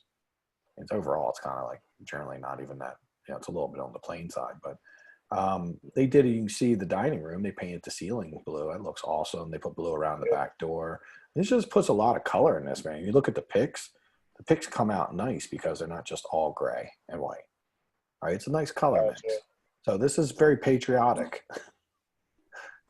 Yeah. But Okay, trust me, man. I mean, I wouldn't tell you if like I don't go out there. You know, I'm conservative about this stuff, but it works, man. They just put the bed on the wall. The bed was supposed to be on the blue wall, but whatever. It wasn't a big deal. We told them to keep it there. Look at it. A color front door makes a great first impression. It really too. does. It's a big opportunity. And adds to the curb appeal of the house. Dude, this bathroom. What do you guys think about this bathroom, right? Mm-hmm. I'm probably going to steal it for my own personal house because I love this. They got this wood cabinet, that floor. I mean, again, these are a little busy, but it's not like all the walls are busy. It's just like a little small area that's busy. This stuff, she's getting really good at pulling this together. These are really in style. You know, it looks like a dude with a mustache, you know, like some guy's eyes looking at you. So, yeah, and that's like pretty, you know, she didn't go too crazy on that, but I mean, it's like, it's a lot of contrast. It's a lot of, you know, different things. Just looks like the house went very well. David's close like that too. That's just some extra stuff. It's pretty plain up here, just gray, black ceilings. Gotcha. So you think we should go? I mean, I'm pulling up to the house right now. Yeah, well, look what they did with the red ceiling. Dude, yeah, that is nice. Dude, it was sweet. I saw that you don't really have a ceiling to do that on, but like the door is just a winning. Like, I mean, it takes like, I don't know, you pay somebody $100 and they'll paint that door and the back door. The back door slide or a regular door? It's sliding. Oh, so just the back door is fine. I mean, the front door is fine. The front door, yeah. Yeah, like $50, $100, I don't know, and they'll paint it, make it look really awesome. You're looking right at what it's gonna look like. I mean, and you said red, it's bright. It's a red. He's gonna get it. No, yeah, I'm pulling up. Yeah, I'll send it to you. It's a little darker than it looks. That right there is probably the most real. What I would say, like real picture of it. It's that little darker red than usual. My red's a little more like what it looked like in the other picture. This isn't burgundy, but it's a little deeper red, which I like. It's a little more of a burnt red. So it's a very good looking color. It's I'm going to use this instead of our current red, our Chinese red, you know, just in general. All right. Let me tell you. Where is this red ceiling? The red ceiling is what part of the house? It's the front porch. Oh, okay. But yeah, he has a front porch, and you know it has that like beadboard on it. Instead of just painting it white, he painted it red. That's cute. Looks good, right? I mean, it really stood out. I mean, you know, all these things. Tanya picked most of these things. I think they did the roof on accident. We were supposed to do it in cedar tone, and it was supposed to be a little more orange, but like turned out great, right? I was like more than happy with the mistake. It turned out really nice. So that might be we should use shutters too, or you should, but I mean, because like, I mean, look, the thing is, I don't tell you to go overboard on the sides of the house and all that, but just the front when they first walk up, your front is not the prettiest front. So what we want to do to distract from that fact is we want to put a little jewelry on it, right? We got to put a little, you know, fake eyelashes, you know what I mean? Hey, Mike, we got to do a little check it out now. I mean, are you FaceTiming? Let me see. I got to stop. No. Shit. Okay. Yeah, let's see. I can see. Well, yeah, let me turn the camera out. All right, cool. Let's see what it looks like. I mean, I feel like it's so blue for the red. I mean, I get what you're saying. I mean, you know more than we do, so we're. Yeah, I mean, it looks good. I mean, if you didn't do it, I'm not saying the house. I was not joking about it not selling. It'll be fine. Can we see? Step back real quick. I really just want to see. Let me close the door. Let's see what's up with the whether you need shutters or not. Gotcha. You know, I was comparing it to this house. The next door, they don't have shutters. I would put shutters on because you have an ugly front. Remember, we were supposed to do something over the front door. So it's just a little more plain looking. But if you took and put a set of shutters on, painted that door red, and did some shutters, like maybe, you know, whatever color you're using on the foundation. Shutters where? What, on the dormer? Yeah, on the dormer, there's one shutter on each side, and then on the bottom window, a shutter can go on each of those. What, on the bay window? Right on the side. Oh, okay. All right. Yeah, trust me, you do the door and do the shutters, it's going to make the front look nicer. You don't really have, like, I mean, you do have a flower bed, but I guess you didn't put any flowers in it. Do you plan on putting that in? No, there's flowers right here. Wow. They're little as hell. Dude, there's flowers. They're baby flowers. Dude, they're so sad looking. Yeah, they got it. It's like a Sarah McLachlan commercial. It's like, in the arms of the angel. Oh my God. Like little sad flowers. No, I'm just messing with you. They're more than enough, dude. Don't get crazy. Yeah, I I'm know. joking with you on that. The door you do need. That actually looks nicer now we're seeing it. It looks really acceptable. Leave that alone. Black Yeah. mulch future though, it looks a little better than brown mulch. Not a big deal though, so leave it that way for Yeah. now. Again, it's not going to stop. Gotcha. I like what you did. You kept it simple. Nice mailboxes in a good spot. Looks good. Mhm. I literally would paint the door, throw 2 sets of shutters up. The shutters cost $40 a pair. They take about 20 minutes to install. And, you could put them in black. Just get black. They have black right there you get. So put black shutters up, red door, and I'm telling you, it's just going to give the house a little more, like kind of detail, like layers. That's the word I was looking for. It's going to be more layers. Gotcha. Right? That is really the So key. black to shutters? people emotional. Yeah, black shutters are fine because they're in stock. They'll look fine. Okay, so don't paint the shutters any other colors. No, they come black. So just set right there. If right now say that I don't know what the bay window is, but let's pretend that it was like 50 inches. Always go a little smaller and just split the difference because you don't need them to be bigger. You don't want them to be bigger in the window. So get the closest to your window size, but always a little smaller. If you get the exact size, great, but don't go bigger because you don't want the shutter past the window. You'd want them to, just you can split the difference. So you put a set of shutters there, set of shutters up here, and your door red on inside and out, and that's going to really help pictures. It's like big time going to help. Other than that, man, looking fantastic. I agree. It's really looking good. Yeah. And then the deck over. I saw some of your houses, and here you don't really. You do it sometimes. You don't. Sometimes you don't. I know you paint this. We were going to paint this later. What's your thoughts? Should we paint this with deck over, or if you're going to do the deck over, don't do the dark gray. Yeah, exactly. We already. What the dark gray steps? See what the gray you have on the foundation? That's like dark gray. Yeah. The gray I like to use would look like. Step back real quick. See that gray right there where they patched the concrete? Yeah. It would be that color. That looks like real like fresh concrete if you do that. Right. So we could do that out here, but we could do the dark gray on the steps. If you wanted to, it'd be fine. You'd probably be better to put the light gray up down the steps, leave the dark gray on the sides. Just put light gray down the steps because you get like 5 gallons of it, and that's going to do everything easily. Gotcha. The reason why I was saying that because we still have the paint for the black. The dark gray, and then we could just do deck over here. Yeah, that's fine. Yeah, if you want to do that, it's not going to hurt anything. Yeah, that'd be fine. Okay, so color this door. So you can see why, like doing the deck over. Honestly, I probably could sell it just like this, but if you did do the deck over, it would kind of pull it together and make it look really. So we're looking for any opportunity to make people think that like Petey and Billy did a really detailed, fantastic job on this house. Because there's going to be things that aren't perfect, but you know what? We'll overlook those things that aren't perfect. All things are pretty good. Mm-hmm. Okay, and then do you usually paint these? No, you don't need to paint them. Just leave them like they are. Yeah, the guy, but the spray painter guy. Okay, we can clean this up. Oh, I don't know. Try to sand it off. Man, you could probably just do a little sand. Have him sand it off. I'm telling him to clean up his mess. Yeah, he's gone. We got rid of him. See, that's interesting. So the guy, you had to fire a guy because he couldn't spray paint a railing. That's when you know. Yeah. That's definitely a very low level. You can't spray paint a railing. That's clearly like you might have to get rid of them. Yeah, I made him like go back and touch up like all the paint. He didn't really do a good job, but he sprayed the foundation we just painted, so it's not like he could say it was there before. Yeah. But walk us through the rest. Of see what's going on. Oh, the rest of the house? Sure, why not? What's up with the doorknob in the front? This doorknob? Yeah. No, it's the old one. Oh, is it silver? No, it's a new one. It's silver. Okay. It looked like it was gold because it was. I think the. It is gold. Oh, you got a gold one? I saw it on one of your houses, so I got that. No, you never seen a gold one on any of my houses. It was a house I saw. I would have to dig it up. I ain't never bought a gold doorknob in my life unless, yeah. Gotcha. Just leave it. It's fine. Yeah. Or it's like bronze. It's not really gold. It's like bronze. But yeah, that's fine. You can see that. I've never bought one in my life. It could have been silver with like the sun shining on or a reflection, made it look gold in the picture or something. That's what it was because I don't usually buy those. Usually just silver or black is what we try to use for anything.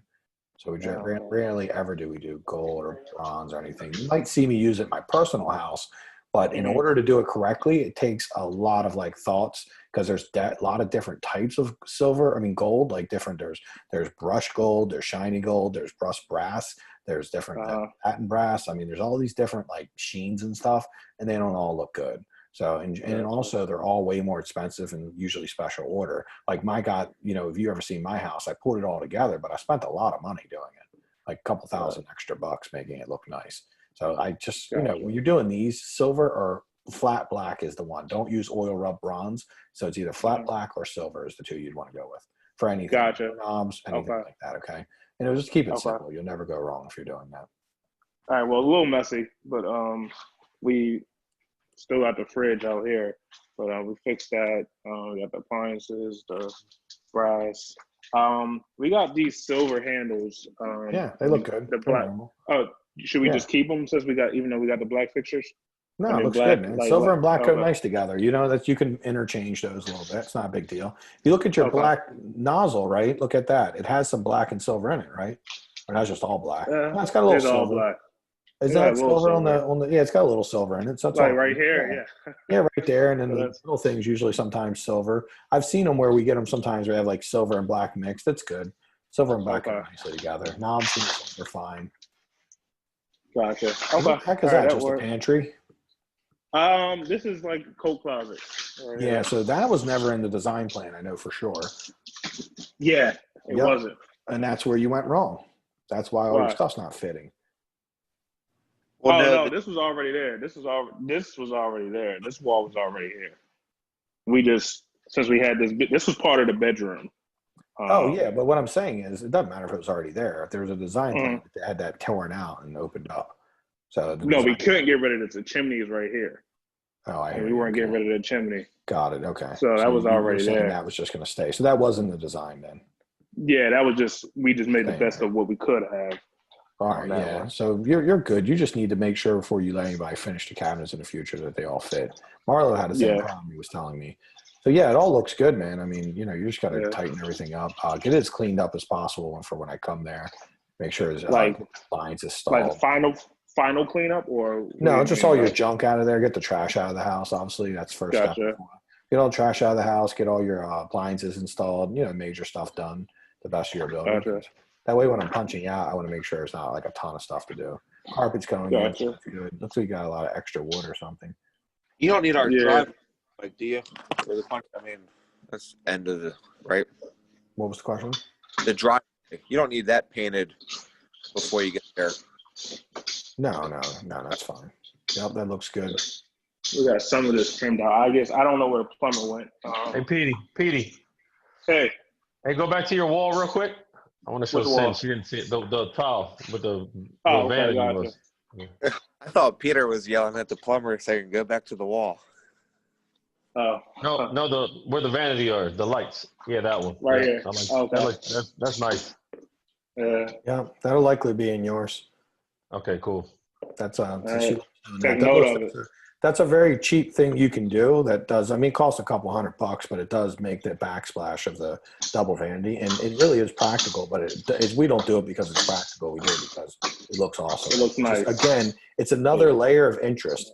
You can totally just put a gray wall there, and it's the same thing. But it's not as like, you know, all these little trims and stuff you're doing gives a custom feel, a really high end custom feel. All right. Okay, and then I guess show you one of the bathrooms. We got most of the lights in. Some stuff works, not everything. But, we'll figure that out. So that's right. Tanya did design this because I was going to do it. So we did give you a design. Okay. Yeah. So when you first walk down the basement, you got to cover that edge up with something. When you first walk down. What edge? So come back to when you're first walking down.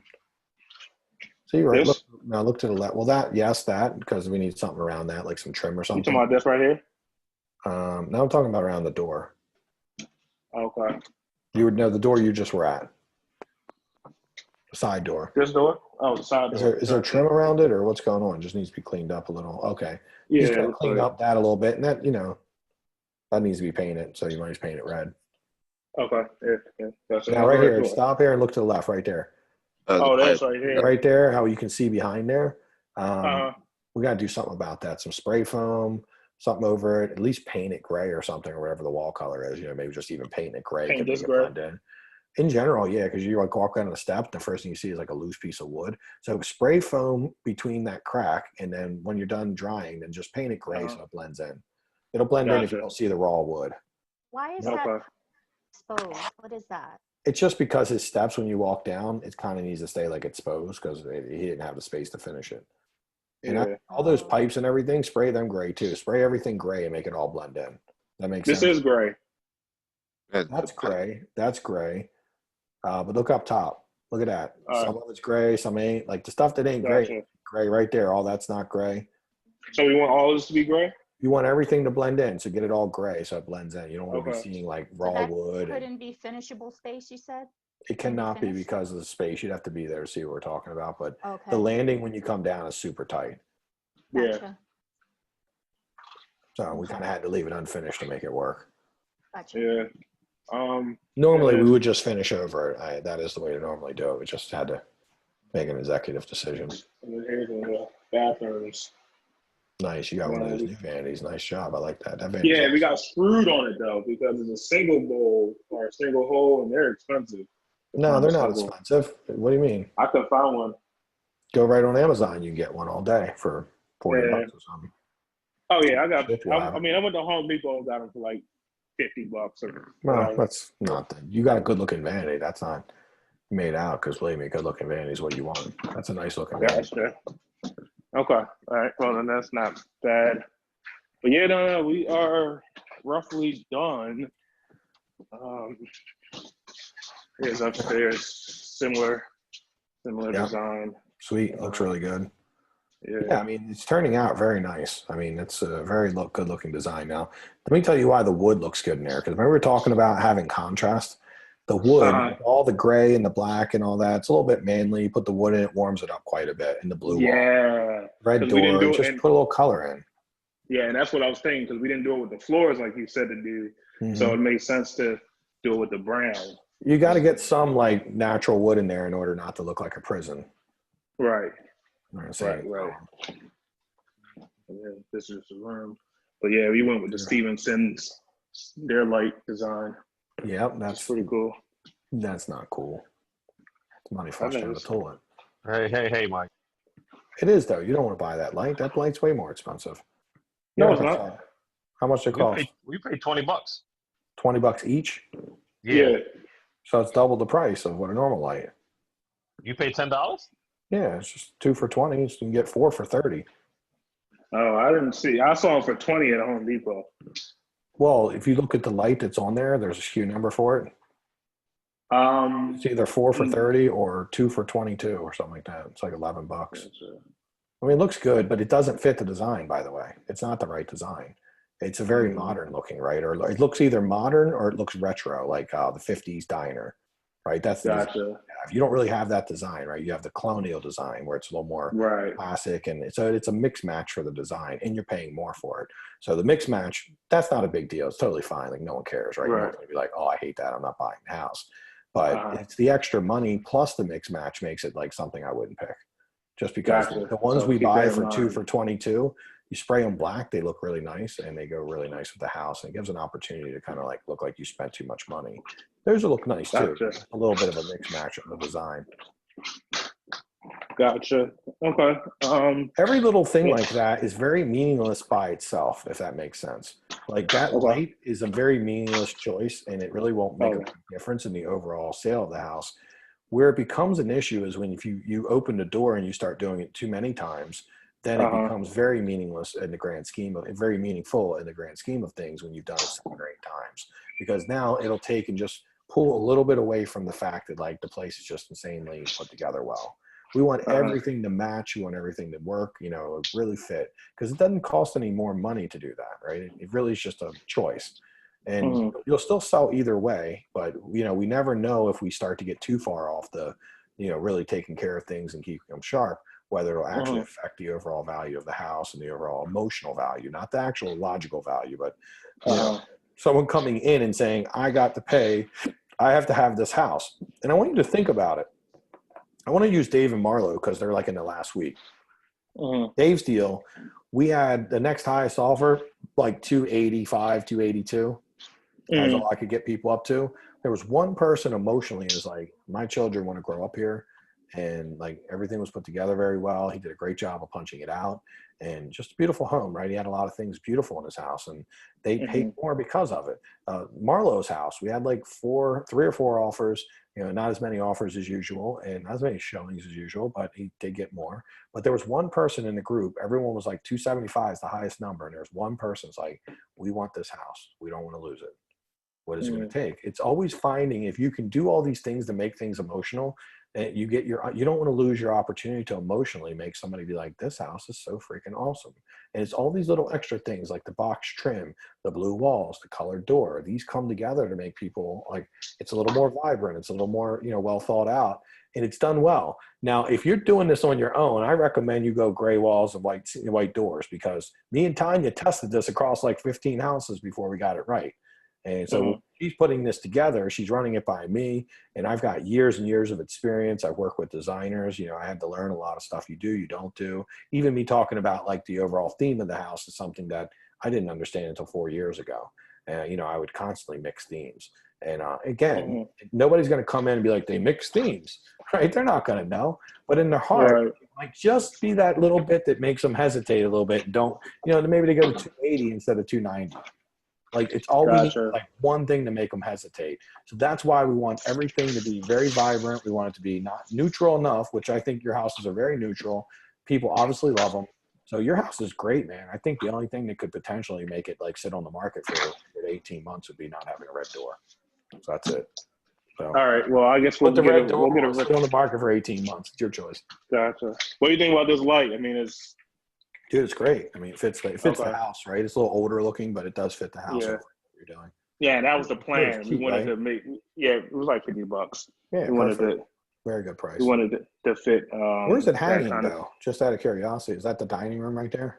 Yeah, this is the dining room. Okay. Good. Does it look too close or something, or? Oh, I don't know. I mean, I don't usually do those unless it's seriously defined as a dining room, because that's where the table would have to go. And I mean, if it's clearly defined, then I'll put one in sometimes. But if it's kind of like open and it's a little more needs to be defined, then I find it difficult to place that where the table's definitely going to go. But it seems like it's placed well. You'll know when they stage. Gotcha. It seems centered out and everything, so you should be good. Gotcha. And in worst case, we can get like a little hook and kind of move it over, right? Yeah, I guess you can do that. Sure. That wouldn't look great, but you could probably do it. I mean, you should just make the table work for now, as long as it's good. Yeah. So, I mean, I don't usually put them just because sometimes my floor plan's so open, people might like want to, it's just sometimes you don't always know where the table's going to land perfectly. It's kind of difficult. I get it wrong quite often. So I just start putting regular round lights. So even there, like there's $40. You go times every light you did in the house times $10. I mean, dude, you wasted like at least $150. It's like $150, man. What's wrong with you? I'm just messing with you. It's like no money. It was well worth it. I like it. It is, and it could. Well, it's not well worth it. Jess, let's be clear about that. I'm not being mean, but it isn't well worth it. It'll get you $0 extra. So you got to be aggressive about taking every dollar out. If I went through the house, I'm sure you've used the design we gave you. So that's the reason you don't have like a bunch of mistakes in here. Where like I can go through Ray's design because Hannah's a designer, and we went through his last house and found $4,000 and things that like literally didn't add any value to his house. Here it's going to be a couple $100. Honestly, it's not even that big a deal, because you found the value in a lot of things you're doing, right? I mean, you already knew like the cheaper subway tile. There's really nothing I think you've went overboard with. It just looks great. And did you put real wood in the house or laminate? We put engineered. Okay. We actually found a price that was closer to the laminate price that we were gonna. How much was it? I think it was, correct me if I'm wrong, it was like $1.30 something, or $1.40 something a square foot. I think it was like $1.50. Where'd you get it from? Wood floor plus. $1.50 is good. So I mean, yeah, that looks nice. That looks really good too. So $1.50 is cheap. I mean, if you can get close to what the laminate cost is, go with the wood. But usually it's very difficult to find that. And that's a locking floor, like a click floor. Yes. I've never seen it for $1.50. You might want to check on that, because I look almost every week at Wood Floors Plus, and I've not seen anything recently. But it looks nice. No, it was I think it was a clearance item, but it was $1.50. Okay. I've got it for $1.50. Yeah, for Strathmore. Well, not recently is what I'm saying. I'm not saying I've never Oh, seen it in life, but I'm okay. saying recently I've been, because since Corona, China's Yeah. been all weird. So they get all Mm. their flooring from China. So that the shipments have been kind of, they're really low on inventory right now is what I'm noticing. Gotcha. So Well, like a Mike, lot you of need the to get stuff. back. You need to get back on it because I mean, we You found probably everything. scooped it all up. I mean, it's all gone Yeah. now. Gotta cut this program out. You guys are gonna keep stealing my awesome looking wood. I Yeah, can't. I'm gonna have to go through and mark I got the stuff shitty on the laminate floor. in That's my all. houses, man. I mean, like, you know what I mean? You guys looking like ballers with the beautiful hardwood, and I'm over here with some laminate. It looks like They don't mess it up. I ran out of money. like, oh, Yeah. he must have ran out of money. It looks beautiful. It looks really good. I mean, good choice and good catch on it. Because anytime you can upgrade without spending more money, that's a really good play. And no one's going to complain about the hardwood. We sold Marlo's house and Dave's house with the laminate, and zero complaints. Like crazy amount. I thought Marlo had Oh, not Marlo. We sold engineered. Dave. Dave had laminate. We actually got more for Dave's even. So, like, honestly, by the time it's staged, they don't know the difference between laminate or hardwood. Yeah, they're all just relevant. I personally like your color floor better because it warms it up a lot. So it really is going to bring awesome. And that was our reservation for the grayish looking floor. It was like, I mean, well, especially when we weren't painting the door. Yeah, it was a lot of gray. Yeah. It's okay though. I had the same feeling, and I've done it on 4 houses now, and I've gotten like crazy offers on all 4. So I'm going to do it until someone says something, or really probably even. Well, I'm saying something now. We gotta stop it now. No, I'm not listening to you because I'm getting mine for $1.22, and the wood. I don't have to spend all day trying to find the wood. I can get that. It's plenty of stock. So for me, it's the ease of finding the stock. So I don't have to go around like search for a deal. And also, if I run short, then I don't have to worry about going back. This is another issue. And this is when you get hit with this one, you'll love it. When you buy clearance items from Wood Floors Plus, and then say you run short and you go back to get more, and it's not there, you're gonna get killed, right? You have a whole floor done. What do you do? I've had to have it times before, and I had to what we did, we bought order extra. We ended up buying extra floors. Yes, that's good. And then you're paying extra. Then your average per square foot price actually goes up because now you got to buy extra to protect against it. So I like buying stuff. Why I landed on lumber liquidators at $1.89 is because I knew I could always get more. The thing I hate about, if they have good stock with Wood Floors Plus, I don't care. But if you are buying a clearance, you have to consider all those facts that I just told you about, right? But everything came together, all your trim and stuff came together, and you've really got a good opportunity now to see how all of it kind of came together. Because you had a lot of questions, right? Like, oh, what are we going to do with this trim? How are we going to make it look good? But look at it now. It's all now you see. You've seen it from like crappy to not crappy. Great job, man. This looks beautiful. We're not going to have any problem getting a good number for this. I'm sure this will sell pretty easily. Gotcha. Okay, that's fine. We have some issues with the floors. I mean, you can walk on it. I mean, you feel some like grooves here and there. A little bit of bounciness, you mean? A little bit of bounciness and just a few. You can't really see the levelness, but you could feel here and there. Yeah, I wouldn't worry about too much. There'll be furniture and stuff, and overall, I doubt anyone's going to say anything. Gotcha. So the sponginess, Mike, is okay. It's going to be some in an old house when you do a floating floor. There will be some. Mm-hmm. I mean, it's not uncommon to have a little bit of movement. Okay. Gotcha. Okay. Yeah, and I think since the AC has been kicking on, I feel a lot less grooves. I guess that's that contraction stuff we were talking about before. But I might be doing that for sure. Yeah. Well, cool. Let me take a look at it when we come back and make sure everybody has no other questions. But this looks awesome, man. Yeah, Mike. Right, question. Still in our house. So for crawl spaces, do you do anything with them? I mean, as far as like, do we need to put gravel there or the plastic wrap, or can we just leave it a dirt crawl space, clean it out? I generally try to put plastic down. It's cheap, easy and cheap. Any reason why? It blocks any moisture that would come from it, hitting anything inside the crawl space. So you plastic wrap the whole thing, not just the ceiling of the crawl space? No, just the floor. The whole floor. I roll it out, lay it on the floor, get like plastic tarps. They're like $3 each. I don't know, probably cost you $30 of material, and like it take 2 hours. You and Billy can do it if you want. The walls. I just do it on the floor, the dirt. Okay, and then what about like under the deck? Do you do anything under there? Under the deck, as far as exterior deck on the back? Yeah. No, it's nothing to do there. It's outside. Okay, and then we have that like retaining wall in the back of the yard. just leave that as is, or should we paint that the same color as our foundation? I mean, how ugly is it?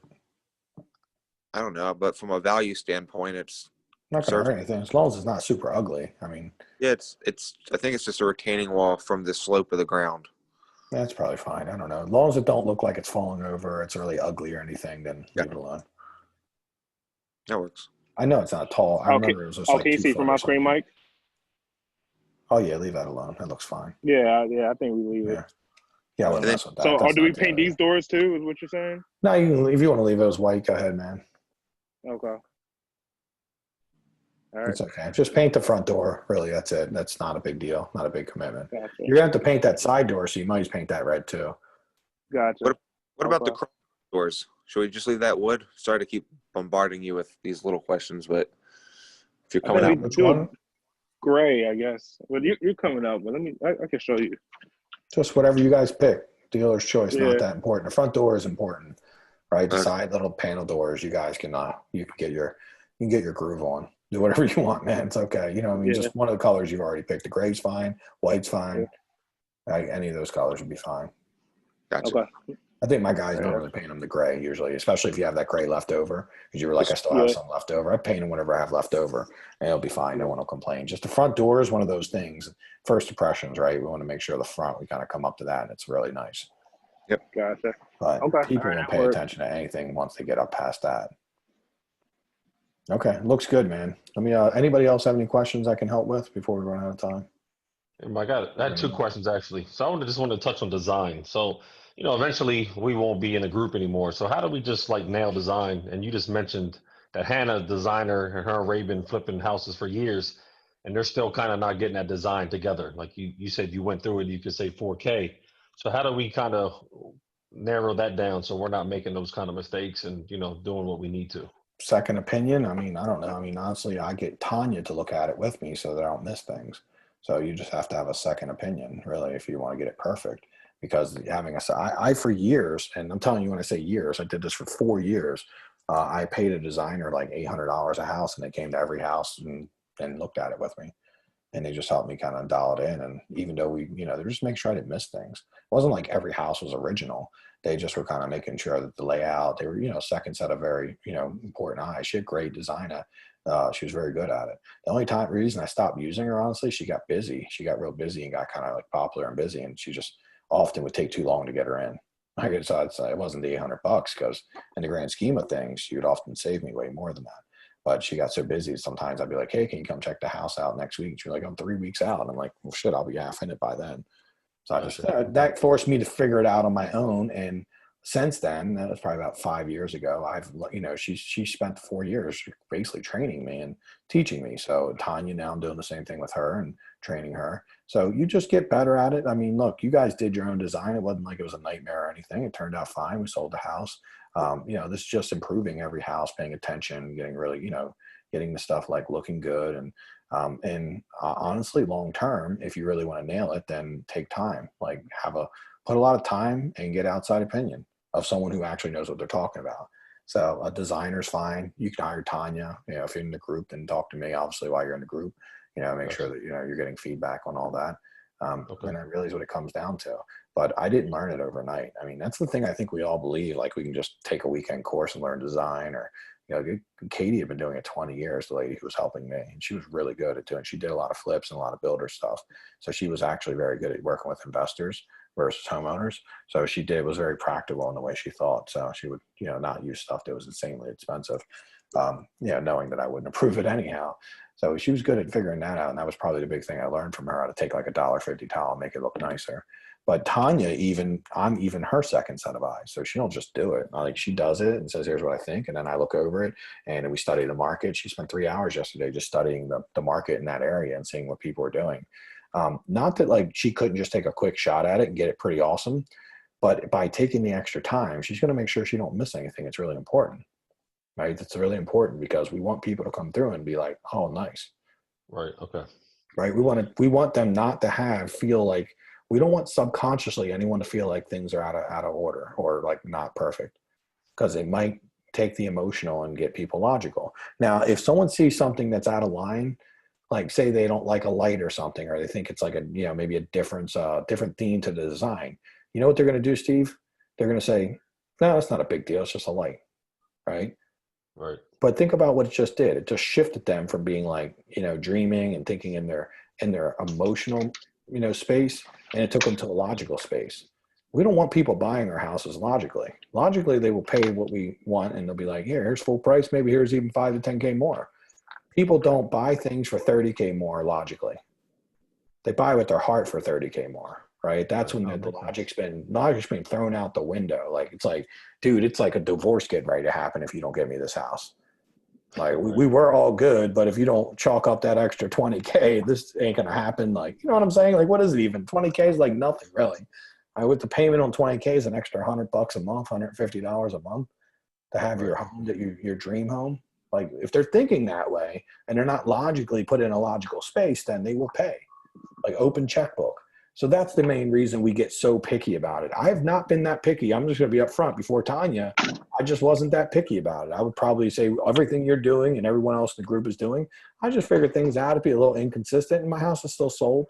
But like before Tanya, my houses were selling for like 10K, 15K more. Since Tanya, over the last 18 months, like I've seen some of the most insane numbers over a list that I've ever seen in my life.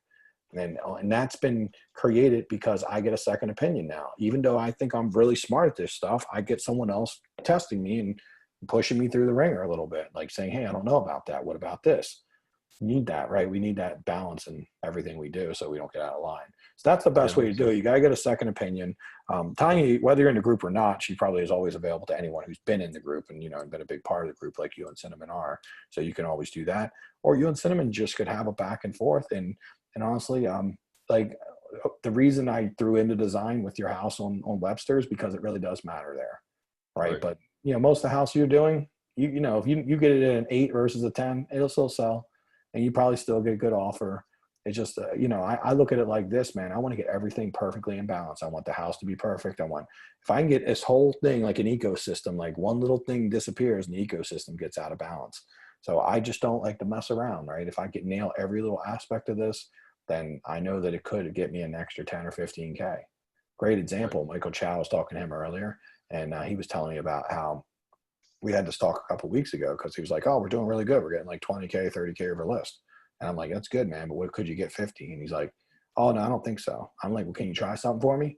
And literally, since we talked in the last week, last Tuesday, he had an offer on a property and they offered 30K over list, same scenario as usual. And he's like, his wife was ready to take it. And he's like, I remember you told me, see if you can go back and get more. He's like, I went back to the secondary offers and seeing where they could go. And one of them said they were emotionally and like they had to have the house, and they went to 45K more.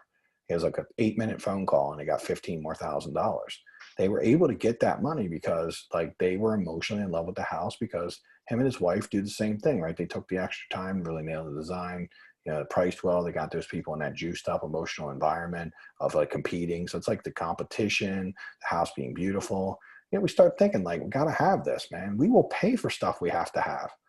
Like, we don't pay for things we don't really like, that we don't find to be like unique. Right. And that's why, like, when I was talking like PD, like the white door, it just starts to put you into like your every other rehabber. We don't want them thinking like, oh man, if we don't get this one, there'll be another one soon.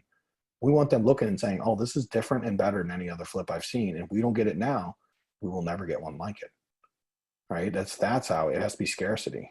Right. And these little details like Marlowe's house and that extra level of what like really looks awesome. And honestly, like your house, Steven Cinnamon's, like it turned out really nice, man. Those things that you ended up spending money on for chap kind of made the house awesome. Right. And all those you had a lot of color, you had a lot of vibrance in your house. We need people to feel like if this one goes, we will get something lesser than this. And that makes people and puts them in scarcity. Like, oh shit, I don't want to live in the C house. I want to live in the A house, right? Come on. I don't want to miss out on this one.